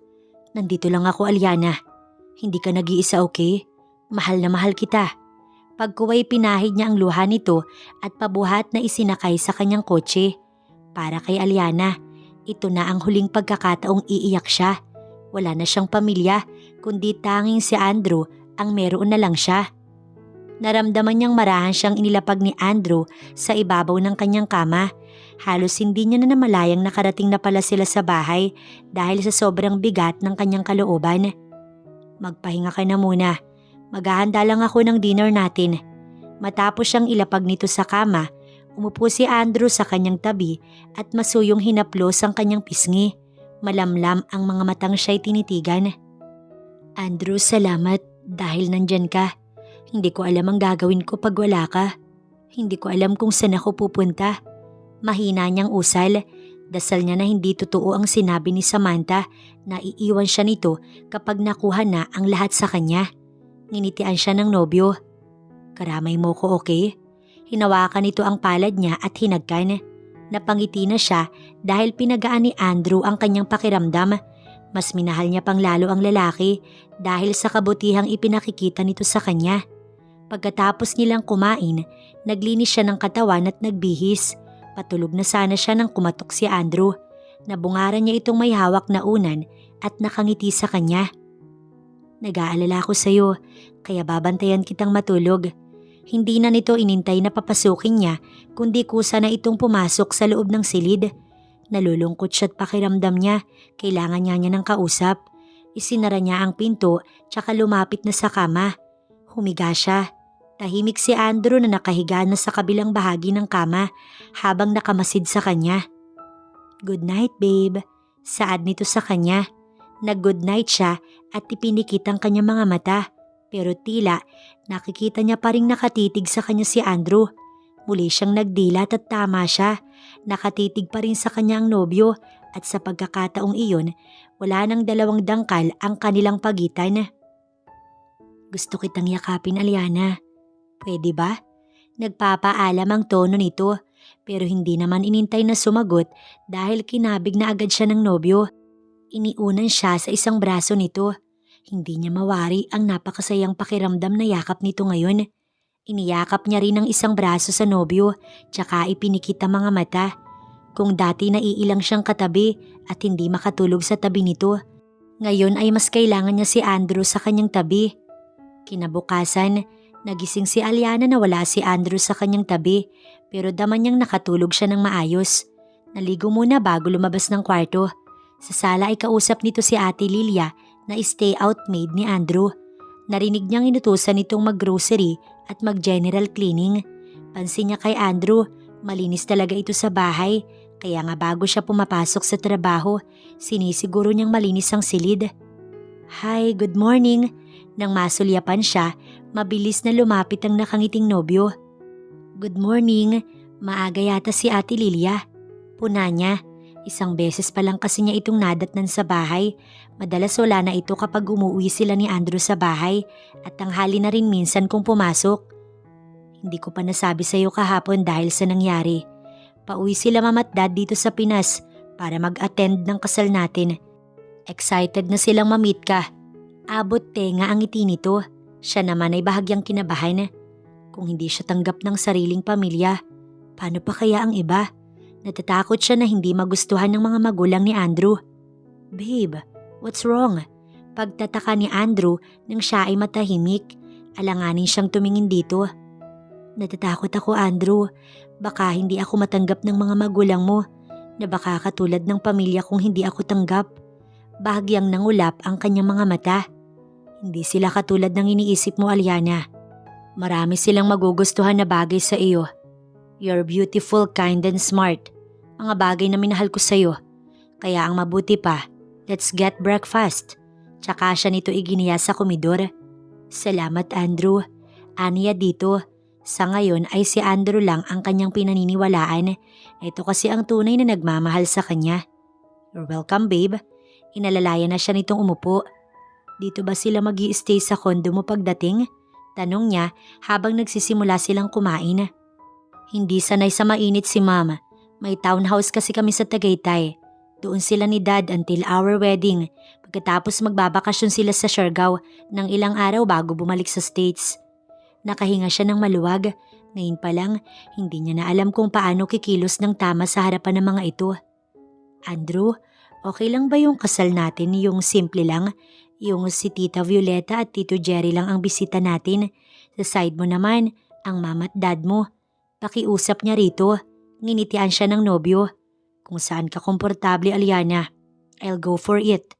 Napangiti siya pagkatapos niyang marinig yun. 2 araw bago dumating ang magulang ni Andrew, naging abala sila sa preparasyon sa kasal. Siya ang nag-design ng napiling simpleng gown na isusuot niya sa espesyal na araw. Ang tita Violeta niya at si Tito Jerry ang tatayo niyang magulang. Si Sheila lang din ang inimbitahan niyang katrabaho. Sa araw na iyon ay patungo sila sa airport ni Andrew upang sunduin ang magulang ng lalaki. Sa Tagaytay ang tuloy mula sa airport dahil doon ang nais ng parents ni Andrew na ikasal silang dalawa. At nawala ang takot niya at pag-aalala matapos makaharap ang mga magulang ng lalaki dahil sa mainit na pagtanggap ng mga ito sa kanya. Tama si Andrew, mababait ang kanya mga magulang. Kung sino pa yung ibang tao, siya pang tumatanggap sa kanya ng buo. Isang araw bago ganapin ang kasal ni na Andrew at Aliana, umuwi ang dalawa mula Tagaytay upang mag-leave sa work nito si Aliana. Nais ng magulang ni Andrew na doon sila ikasal na sinang-ayunan ng nobyo. Babalik din sila kaagad ni Andrew at doon mag-i-stay hanggang sa matapos ang kanilang honeymoon. At sa araw na iyon, nakahanda na rin ang dalawang binayaran ni Samantha para kidnapin si Aliana. Minandohan niya itong pahirapan bago paslangin. Yun ang nababagay sa isang mga agaw. Hindi siya papayag na maikasal sina Andrew at Aliana. Hindi niya hayaang maging masaya ang babae sa piling ng lalaking mahal niya. Halos 3 araw niya nang pinamamanmanan sa mga tauhan ng dalawa, kaya alam niyang ikakasal na ito bukas sa Tagaytay. Ang kapal talaga ng mukha ng Aliana na yun. Gagawin niya ang lahat para mawala ito sa landas niya. Sisiguruhin niyang hindi sila magsasama ni Andrew habang buhay. Dito na kita susunduin mamaya, babe. Saglit lamang ako sa office. Ani Andrew kay Aliana nang huminto ang sasakyan nito sa harap ng gusaling pinapasukan ng dalaga. Okay, I love you, Andrew. Tsaka sweet niyang nginitian ng nobyo. Bubuksan na sana niya ang pintuan ng kotse pero pinigilan siya nito sa braso. May pili yung ngiti sa labi ng lalaki nang lingunin ito. Say it again, babe. Wika ni Andrew naglalambing. Sabi ko, I love you, Andrew. Pag-uulit ni Aliana habang pigil ang kilig. Namilog pa ang mata niya nang lumapit ang mukha nito sa kanya. One more. Naglalambing muli at namumungay din ang mga mata ni Andrew. Tuluyan na siyang napangiti at bumilis ang tahip ng kanyang dibdib. I love you, Andrew. Sabi na nagiinit ang pisngi. Ngayon niya lang ata na amin ang nararamdaman para sa lalaking labis na nagmamahal at nagmamalasakit sa kanya. Hindi na kontento ang lalaki at siya'y niyakap. Napalunok na si Aliana nang bigla siyang siilin nito ng halik sa labi. Pakiramdam niya may kuryenteng gumapang sa buo niyang katawan. First time itong nangahas na halikan siya sa labi at hindi niya alam ang magiging reaksyon. Hindi niya rin alam ang gagawin. Namalaya na lang niyang nakabukas na ang pinto ng kotse sa kanyang tapat at nakangiti sa kanya ang nobyo. Kanina pa pala siya tapos halikan nito pero tulala pa din siya. Mabilis na siyang bumaba sa sasakyan at malalaki ang hakbang na lumayo kay Andrew. Nagiinit pa rin kasi ang pisngi niya. Halata kasing nagustuhan niya ang halik nitong ipinadama sa kanya kaya natulala siya. I love you, Aliana. Pahabol ni Andrew sa kanya. Lilingunin pa sana niya ang nobyo pero hindi na siya nakasagot dahil napatulala nang may humagibis na sasakyang palapit sa kanya. At parang kidlat na tumigil iyon sa harapan niya at pahablot siyang isinakay sa kotse. Aliana! Napasigaw naman si Andrew sa pagkagulat nang makitang tinangay ang nobya. Agad pinaharurot ang sasakyan at sinundan ng kotseng tumangay sa babae. Sa di kalayuan naman ay nakatanaw si Samantha. Napapangiti siyang pinatakbo ng mabilis ang sasakyan at hinarang sa kotse ni Andrew upang hindi nito masundan si Aliana. Hindi naman siya makikita ng lalaki dahil tinted ang kanyang kotse. Sa ginawa niya, mabilis nakapagpreno si Andrew. Sunod-sunod na buzzer ang ginawa nito at sinenyasan siyang alisin ang kotse. Pero nanatili siyang hinaharangan iyon. Tsaka lang siya umalis nang masigurong malayo na ang dalawang tumangay kay Aliana. Nakangiti na siya dahil sa kanyang tagumpay. Ngayon pa lang ay alam na niyang walang kasal na matutuloy bukas. Si Andrew naman tumawag agad sa mga pulis at sinabi ang plate number ng sasakyang tumangay kay Aliana. Mabutit agad na tandaan, tiyak mabilis iyong matrace ng mga kapulisan. Oras na saktan ng sino man ang kanyang nobya. Hindi niya mapapatawad. Anong sabi mo? Napatayo si Hendrik nang makatanggap ng balita mula kay Andrew na kinidnap si Aliana. Yes, tito. Nag-aalala ako. Si Andrew iyon na nasa kabilang linya. Nasa presinto ngayon ng binata at kasalukuyang ini-interview ng mga pulis.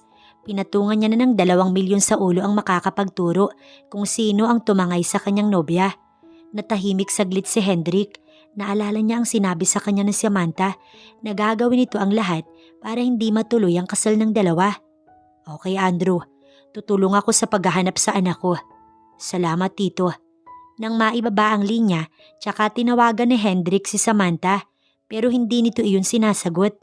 Malakas ang kutob niya na ito ang gumawa noon kay Aliana. Kilala niya ang bunsong anak at ginagawa nito ang lahat ng gusto. Nang makailang tawag na at hindi pa rin ito sinasagot, madali na siyang lumabas ng kanyang opisina. Hahanapin niya si Aliana. Nang marating ang sasakyan, muling nagbakasakaling tawagan si Samantha at nagkataong sinagot nito. Dad? Iritang saad ni Samantha sa kabilang linya nang sagutin ang kanyang tawag. Kanina pa siya naiinis sa pag-aabala nito. Patungo na siya sa lugar na pinagdalhan ni Boyet at Ramil kay Aliana upang masaksihan kung paano pahirapan ng dalawa si Aliana bago paslangin. Huwag mong sasaktan ng kapatid mo, anak. Please, pakawalan mo siya. Magkapatid kayo ni Aliana. Bungad nito na lalong ikinairita niya. At sino naman pong nagsabi sa inyong ako ang nagpatangay sa kanya? Huli na para bawiin niya ang sinabi. At paano mo naman nasabing nakidnap siya? Kung hindi nga ikaw ang may pasimuno nito. Samantha, makinig ka sa akin. Ayokong makulong ka. Makapangyarihan si Andrew. Mayaman siya at kaya niyang gawin ang lahat. Oras na sinaktan mo si Aliana. May 2 milyong pabuya ang makakapagsabi kung nasaan si Aliana. Kaya pakawalan mo na siya. Nakikiusap ang kanyang ama sa kabilang linya. Ano bang magagawa ng pera niya kung patay na si Aliana, Dad? Tsaka pwede ba, pabayaan mo na ako? Walang makakapigil sa gagawin ko. Pagkasabi nito ay agad na pinatay ang linya, tsaka mabilis na pinaharurot ang sasakyan. Habang nag-uusap si Hendrik at Samantha, pasimpleng kinuha nito ang location ng anak. Madali niyang tinawagan si Andrew at sinabi kung saan patungo si Samantha. Kung ito nga ang nagpakidnap, tiyak niyang patungo ito kay Aliana. Kasama ang 2 pulis na tinungo naman ni Andrew ang sinabing address ni Hendrik na kinaroroonan ni Samantha na siyang pinaghihinalaan ng sariling ama na may kinalaman sa pagkidnap sa mismong kapatid nito. Kapag napatunayan niyang si Samantha nga iyon, hindi niya alam ang kayang gawin sa babae. Wag lang nitong sasaktan ng mahal niya. Pre, isuko na kaya natin tong babaeng to. Sayang yung 2 milyon kumpara sa 20 mil na binayad sa atin ni Samantha. Kausap ni Ramil kay Boyet. Nasa isang bakanting lote sila kung saan nakatali ang babaeng walang malay na kanilang kinidnap kanina. Inaantay lang nila ang mando ni Samantha kung kailan ito papaslangin. Oh, di saan ang bagsak mo? Sa kulungan din. Natural kidnappers tayo. Buti kung matikman mo yung 2 milyon. Yung 20 mil sigurado pa yun. Tig 10,000 tayo. At pwede pang makapagtago. Ngisi ni Boyet. Bakit sa tingin mo hindi ka rin wanted? San ka magtatago ha? Napansin mong big time yung kalaban natin. Doon ako sa mapera. Basta susuko ako para sa 2 milyon. Ikaw bahala, sumama ka kay Samantha. Magsama kayo ng 20 mil mo. Dito ako sa 2 milyon. Pagkasabi noon, kinalas ng lalaki ang tali sa kamay at paa ni Aliana. Teka lang naman pre, wala namang iwanan. Sige, payag akong sumuko. Basta hati tayo sa 2 milyon. Bigla ay nagbago ang isip ni Boyet na sumuko na lamang. Sakto namang nagising si Aliana na takot sa 2. Anong gagawin niyo sa akin? Sa takot ay naiyak si Aliana. Hindi niya kasi kilala ang mga lalaking kasama at may dala pang baril. Miss, kalma ka lang ha. Hindi naman talaga kami masamang tao. Kailangan lang namin ng pera. Itong si Boyet may sakit ang ama't nasa hospital. Ako naman kailangan ng gamot ang anak ko. Palalayasin na kami sa aming inuupahan. At dahil 2 milyon ang nakapatong para sa kaligtasan mo, isusurrender ka namin. Paliwanag ng isang lalaki, kaya nawala ang takot sa mga mata ni Aliana at nakahinga na siya ng maluwag. Batid niyang ang ilan ay handang gawin lahat para sa pamilya, pero hindi siya makarelate dahil walang pamilyang nagmamahal sa kanya. Salamat. Huwag kayong mag-alala. Hindi ko kayo ipakukulong. Kung hahayaan niyo akong makaalis, ako na ang bahalang kumausap sa boyfriend ko. Nagpalitan ng ngiti ang dalawa at nagpasalamat sa kanya. Palabas na sana sila nang dumating si Samantha na may pakana ng lahat. Dahil dito, umusok ang ilong niya sa galit. Wala na talaga itong ginawang mabuti. Lahat gagawin para lang mawala siya. Sa galit, sinugod niya ito at pinagsasasampal. Lumaban naman ang nagulat na si Samantha na nakipagsabunutan sa kanya. Ang dalawang kidnappers tuloy ang umaawat sa kanila. Hingal na hingal si Samantha at galit na galit. Ano pang ginagawa niyo? Patayin niyo ang babaeng yan! Gigil at halos mawala sa sarili si Samantha habang sinisigawan sina Boyet at Ramil na dinuduro pa si Aliana na magulo ang buhok pero hindi natinag ang dalawa. Dahil dito, nilapitan ng babae ang dalawa at binigyan ng tagi-isang sampal. Mga wala kayong silbi, mga inutil! Sigaw na naman ito. Kulang na lang, lumabas ang litid sa leeg ng dalaga. Kung hindi nyo kayang gawin, ako ang gagawa. Mabilis nitong kinuha ang baril kay Boyet at itinutok kay Aliana. Nanlaki naman ang mata ng dalaga dahil kasabay noon ay malakas na putok ang kumawala sa lugar na natigagal ang mga naroon dahil kalaunan bumagsak si Samantha sa lupa. Ang isang pulis pala na kasama ni Andrew ang nagpaputok. Pinatulog lang nito si Samantha. Nanginginig ang buong katawan ni Aliana nang yakapin ni Andrew. Takot na takot siya nang itutok sa kanya ni Samantha ang baril na akala niya katapusan niya na. Binuhat si Sam ng isang pulis at pinusasa naman ng dalawang kidnappers na ngayon parehong nagpapaliwanag. Sa galit ni Andrew, tagi-isang malakas na suntok ang iginawad sa dalawang kidnappers. Kundi pa nga ito inawat ng pulis, baka napatay ito ng lalaki. I'm sorry. Habang hinahaplos ang magkabilang pisngi niya ay saad ni Andrew. Nangako akong hindi kahayaang masaktan Aliana. Pero nabigo ako. I'm sorry babe. Tsaka mas lalo siyang niyakap ng mahigpit. Andrew, okay lang ako. Ang totoo niyan, balak na ng dalawang kidnappers na isuko ako kaso dumating si Samantha. Saad niya na napabuntong hininga dahil hindi niya akalaing aabot sa ganitong kasamaan ang kanyang kapatid. Mabubulok siya sa bilangguan. Ipapakulong ko siya. Tumango siya. Yun din ang gusto niyang mangyari. Palagay niya kailangan ni Samantha na pagbayaran ng ginawa nito para maramdaman ng dalaga na mali ang ginagawa niya. Ilang sandali pa, sakay na sila pa uwi sa kotse ni Andrew. Sinabi nitong tuluyan na muna siyang mag-resign at hindi pwedeng bumalik sa trabaho hanggat hindi nakakasiguro sa kanyang kaligtasan. Nalaman niya rin mula sa nobyo na ang kanyang ama ang tumulong sa mga ito para matunton si Samantha. At kahit papaano sa ganoong paraan, naramdaman niya ang pagiging ama nito sa kanya. Napatawad na rin niya ang ama sa ginawa nito, lalo at minahal naman niya ang lalaki. Ang hindi niya lang kayang patawarin ay si Samantha. Kinabukasan ay masaya pa rin natuloy ang kanilang kasal ni Andrew na gustong sirain ng kanyang kapatid. Sa ngayon ay nakakulong na ito at pinagbabayaran ng kasalanang ginawa sa kanya.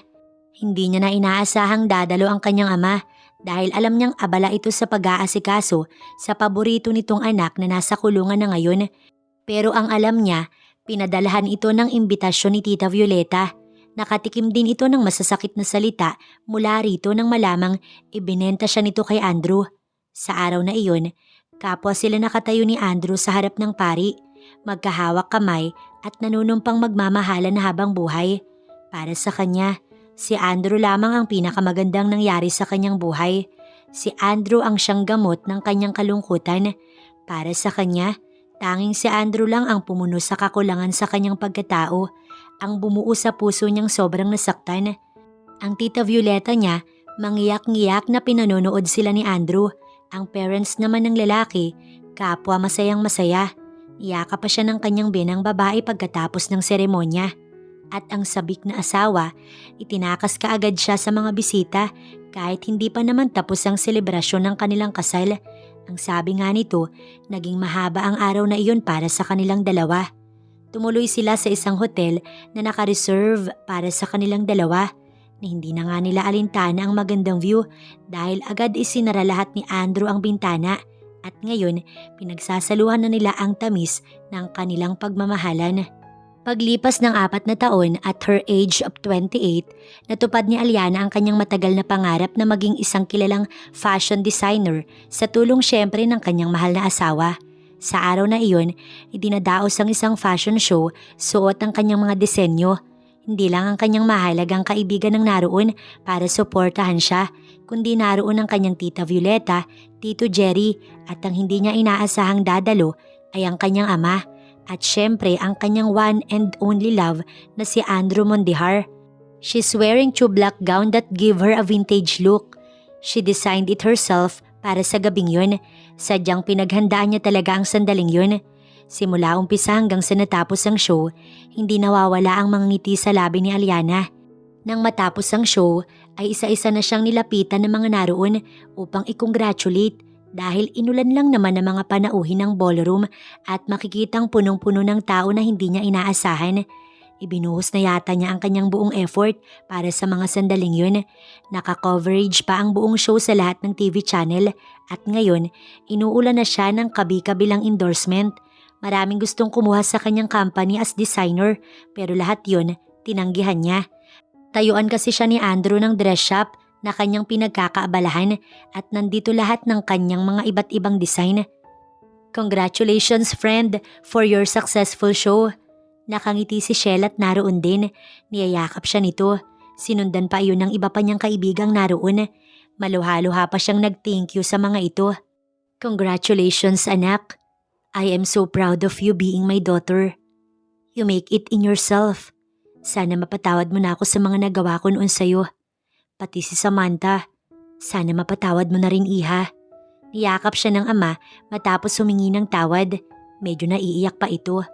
Ginantihan din niya ng yakap ang ama. Hindi siya umimik tungkol kay Samantha. Matagal niya nang napatawad ang ama dahil na rin kay Andrew. Napatunayan niya lang na napakabuti nitong tao. Ayaw ng lalaki na may kagalit pa siya. Pero dahil nagmatigas ang mag-inang si Samantha at Luz Biminda na hindi magawang lumapit sa kanya para humingi ng tawad, hindi niya rin ito patatawarin. Galit sa kanya ang pangalawang asawa ng ama dahil sa pagpapakulong niya kay Samantha. Ayaw niya na ring makibalita pa rito. Kung hindi nito pagsisisihan ng ginawa sa kanya, malayong magkaayos pa sila. Mabubulok ito sa kulungan. Basta masayang masaya siya ngayon kasama ang mga taong nagmamahal ng totoo sa kanya. Niyakap din siya ng tiyahin at binati. Ipinagmamalaking araw siya nito sa mga kaibigan. Ang hindi lamang nakapag-attend ay ang kanyang mga biyanan na nasa ibang bansa pero nauna na siyang binati nito online kagabi. Madalas kausap nito ang 2 taong anak nila ni Andrew kahit na hindi pa ito nagsasalita ng tuwid. Pero syempre, ang higit na dapat niyang pasalamatan ay ang lalaking nasa kanyang tabi ngayon. Napakagwapo nito sa suot na tuxedo. Walang iba kundi ang ama ng kanyang anak, ang lalaking nakasupport lagi sa kanya. Thank you Andrew. Pauwi na sila at malalim na ang gabi nang sabihin niya ayun sa lalaki. Nagningning ang mga mata niya sa sobrang saya.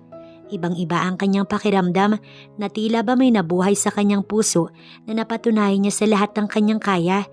Na bagaman mahirap maghintay ng tagumpay, darating at darating din yun. Nginitian siya nito at inabot ang kamay niya tsaka dinala sa labi. You're almost welcome babe. Tipid ditong tumugon.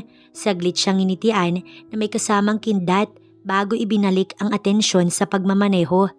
Pagdating sa bahay, tulog na ang kanilang 2 years old baby. Pasado 11:00 na kasi iyon ng gabi. Pareho nilang hinagka ng anak tsaka lumabas ng kwarto. Sayang ang ilang endorsement kanina babe. Magandang opportunity sana yun para mas lalo ka makilala as designer. Yung aabot sa ibang bansa. Habang nagbibihis sila ay pahayag ni Andrew. Napangiti naman siya sa sinabi ng asawa.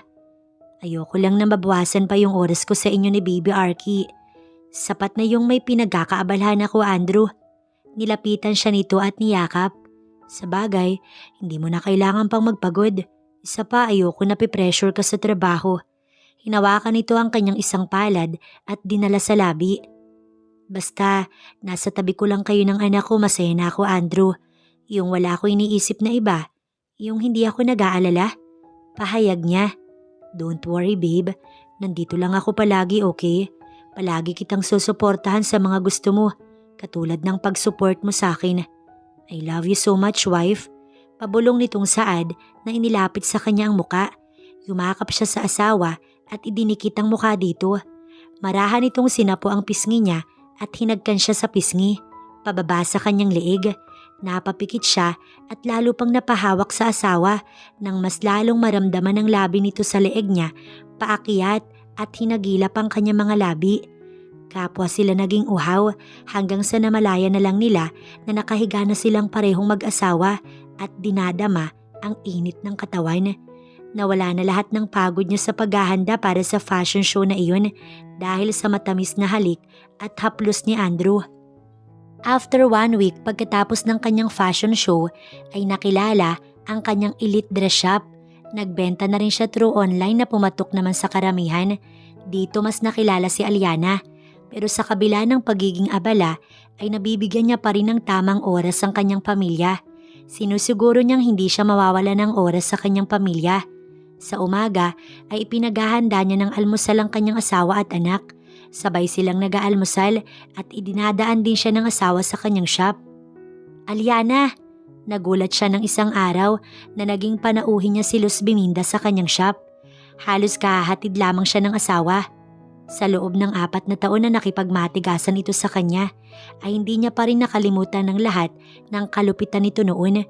Ganun man, pinatawad niya ito sa kanyang puso dahil mas masarap mabuhay nang walang galit at ano paman at alang-alang na rin sa kanyang ama na minahal talaga nito ang babae.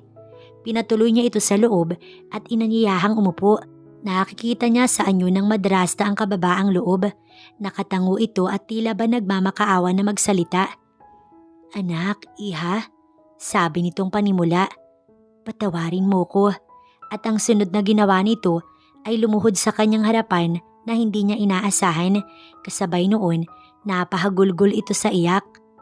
Tita Luz Biminda, huwag niyo pong gawin yan. Aniya na naantig ang puso sa nakitang ayos nito. Kahit naman gaano kabigat ang ginawa ng madrasta sa kanya noon, hindi niya maatim na nakaluhod dito sa kanyang harapan. Hindi, Aliana. Kailangan kong gawin to. Naawa ako sa anak ko sa kulungan. 4 na taon niya nang pinagdusahan ang ginawa niya. Maawa ka sa kanya. Hayaan mo siyang makalaya. Maawa ka please. Isipin mo sana ang kapatid mo siya. Hagulgol nito na hindi alintanang pinanonood ng dalawa niyang assistant. Okay tita, tutulungan kitang makalaya si Samantha, pangako yan. Tumayo na kayo please. Sabi na lang niya at ito'y inalalayan. Nanginginig ang ginang ng iupo niya sa silya. Pero tumayo ito at siya'y niyakap. Salamat iha. Napakabuti mo. Sa kabila ng masama kong ginawa sa'yo, napatawad mo pa rin ako. Patuloy pa rin itong umiiyak.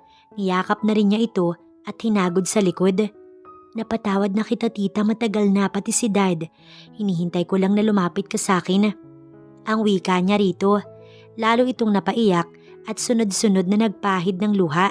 Siya naman ay nagpatuloy itong hinagod sa likod. Hindi nagtagal, nagpasalamat naman ito sa kanya sa mabilis niyang pagpapatawad. Matapos nilang magkaayos ng madrasta, lalong gumaan ang kanyang pakiramdam. Agad kinausap ang asawa upang mapalaya si Samantha. Ano man ang nagawa nito sa kanya, mananatiling kapatid niya pa rin ito. Are you sure, babe? Tanong ni Andrew nang banggitin ng tungkol sa pakiusap sa kanya ng madrasta. Hapon iyon at kasalukuyang pauwi na sila sa bahay. Oo, Andrew, sapat na sa akin ang 4 na taong paghihirap ni Samantha sa kulungan. Ngumiti ang kanyang asawa. Well, inaasahan ko na tumula sa'yo. Masyadong malambot ang puso mo. Sabihin mo lang sa akin kung kailan mo gustong pumunta tayo sa jail para ilabas si Samantha. Sa sinabi ng asawa, tuwang-tuwa siyang yumakap sa asawa. Thank you, Andrew. Napakabuti mo. Hinalik-halikan niya ito sa pisngi dahil sa sobrang kasiyahan. Babe, nagmamaneho ako. Reklamo nito at mabilis ginilid ang sasakyan. Natawa siya. Nakalimutan niya kasi iyon dahil sa sobrang saya. Gusto na rin naman niyang makita ang kanyang kapatid. Pilyo itong umiti matapos itabi ang sasakyan. And now, pwede mo na akong halikan. Nakangiti ito ng nakakaloko. Kinabig agad siya at siniil ng halik sa labi. Pinagbigyan lang ata siya ng asawa. Natatawa na lamang siya sa kapilyuhan nito. Kinabukasan, kasama ang ama at madrasta, Tinungo nila ang kulungan kung saan nakadetain ng kapatid, pero nagulat silang lahat nang sabihing nakalaya na ito sa tulong ng isang Z. Matthew Natividad na wala silang kamalay-malay. Hindi kasi ito madalas madalaw ng kanyang madrasta kaya wala rin itong kaalam-alam. Sino ang Matthew Natividad na ito? Tanong ni Tita Luz Biminda sa isang pulis na naroon. At dahil kilalang kilala ang lalaki at matunog ang pangalan, natuntun kaagad nila ang malaking bahay ng nagngangalang Z. Matthew nang tunguhin nila ang address na sinabi sa kanila ng mga pulis kanina. Agad nag-doorbell ang kanyang ama nang bumaba ito sa kotse. Sa sobrang abala din kasi nito sa negosyo, hindi na rin napapasyalan ng anak. Maya-maya ay may naka-uniforming maid ang nagbukas sa kanila. Agad nagpakilala ang kanyang ama. Pinatuloy silang lahat ng maid hanggang sa veranda at tinawag ang magkasintahan ng araw na sina Sed at Samantha. Naghintay sila ng matagal bago lumabas ng bahay ang dalawa na magkahawak kamay pa. Mabilis na napatakbo sa anak si Luz Biminda at niyakap. Nagkaiyakan pa ang dalawa. Si Andrew at si Dad ay kinausap ang nobyo ni Samantha. Habang magkayakap ang mag-inang Luz Biminda at Samantha ay nakangiti siyang pinapanood ang mga ito. Masaya siyang sa wakas ay nakatagpo na ng lalaking mamahalin ng kapatid niya. Magiging masaya na ito sa wakas. Nang balingan siya ni Samantha ay umiiyak ito. Aliana, kulang na lang mapahagulgol si Samantha. Patawarin mo ko sa ginawa ko sa iyo. Hindi ko sinasadyang saktan ka. Matagal ko nang gustong humingi ng tawad sa iyo. Patawarin mo ko. Hagulgol ng babae. Ramdam niya ang panginginig ng katawan nito habang siya yakap.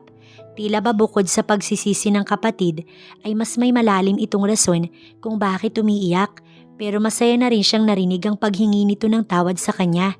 Dahil matagal niya nang iniintay ang pagkakataong iyon, sa wakas ay nagkapatawaran na din sila.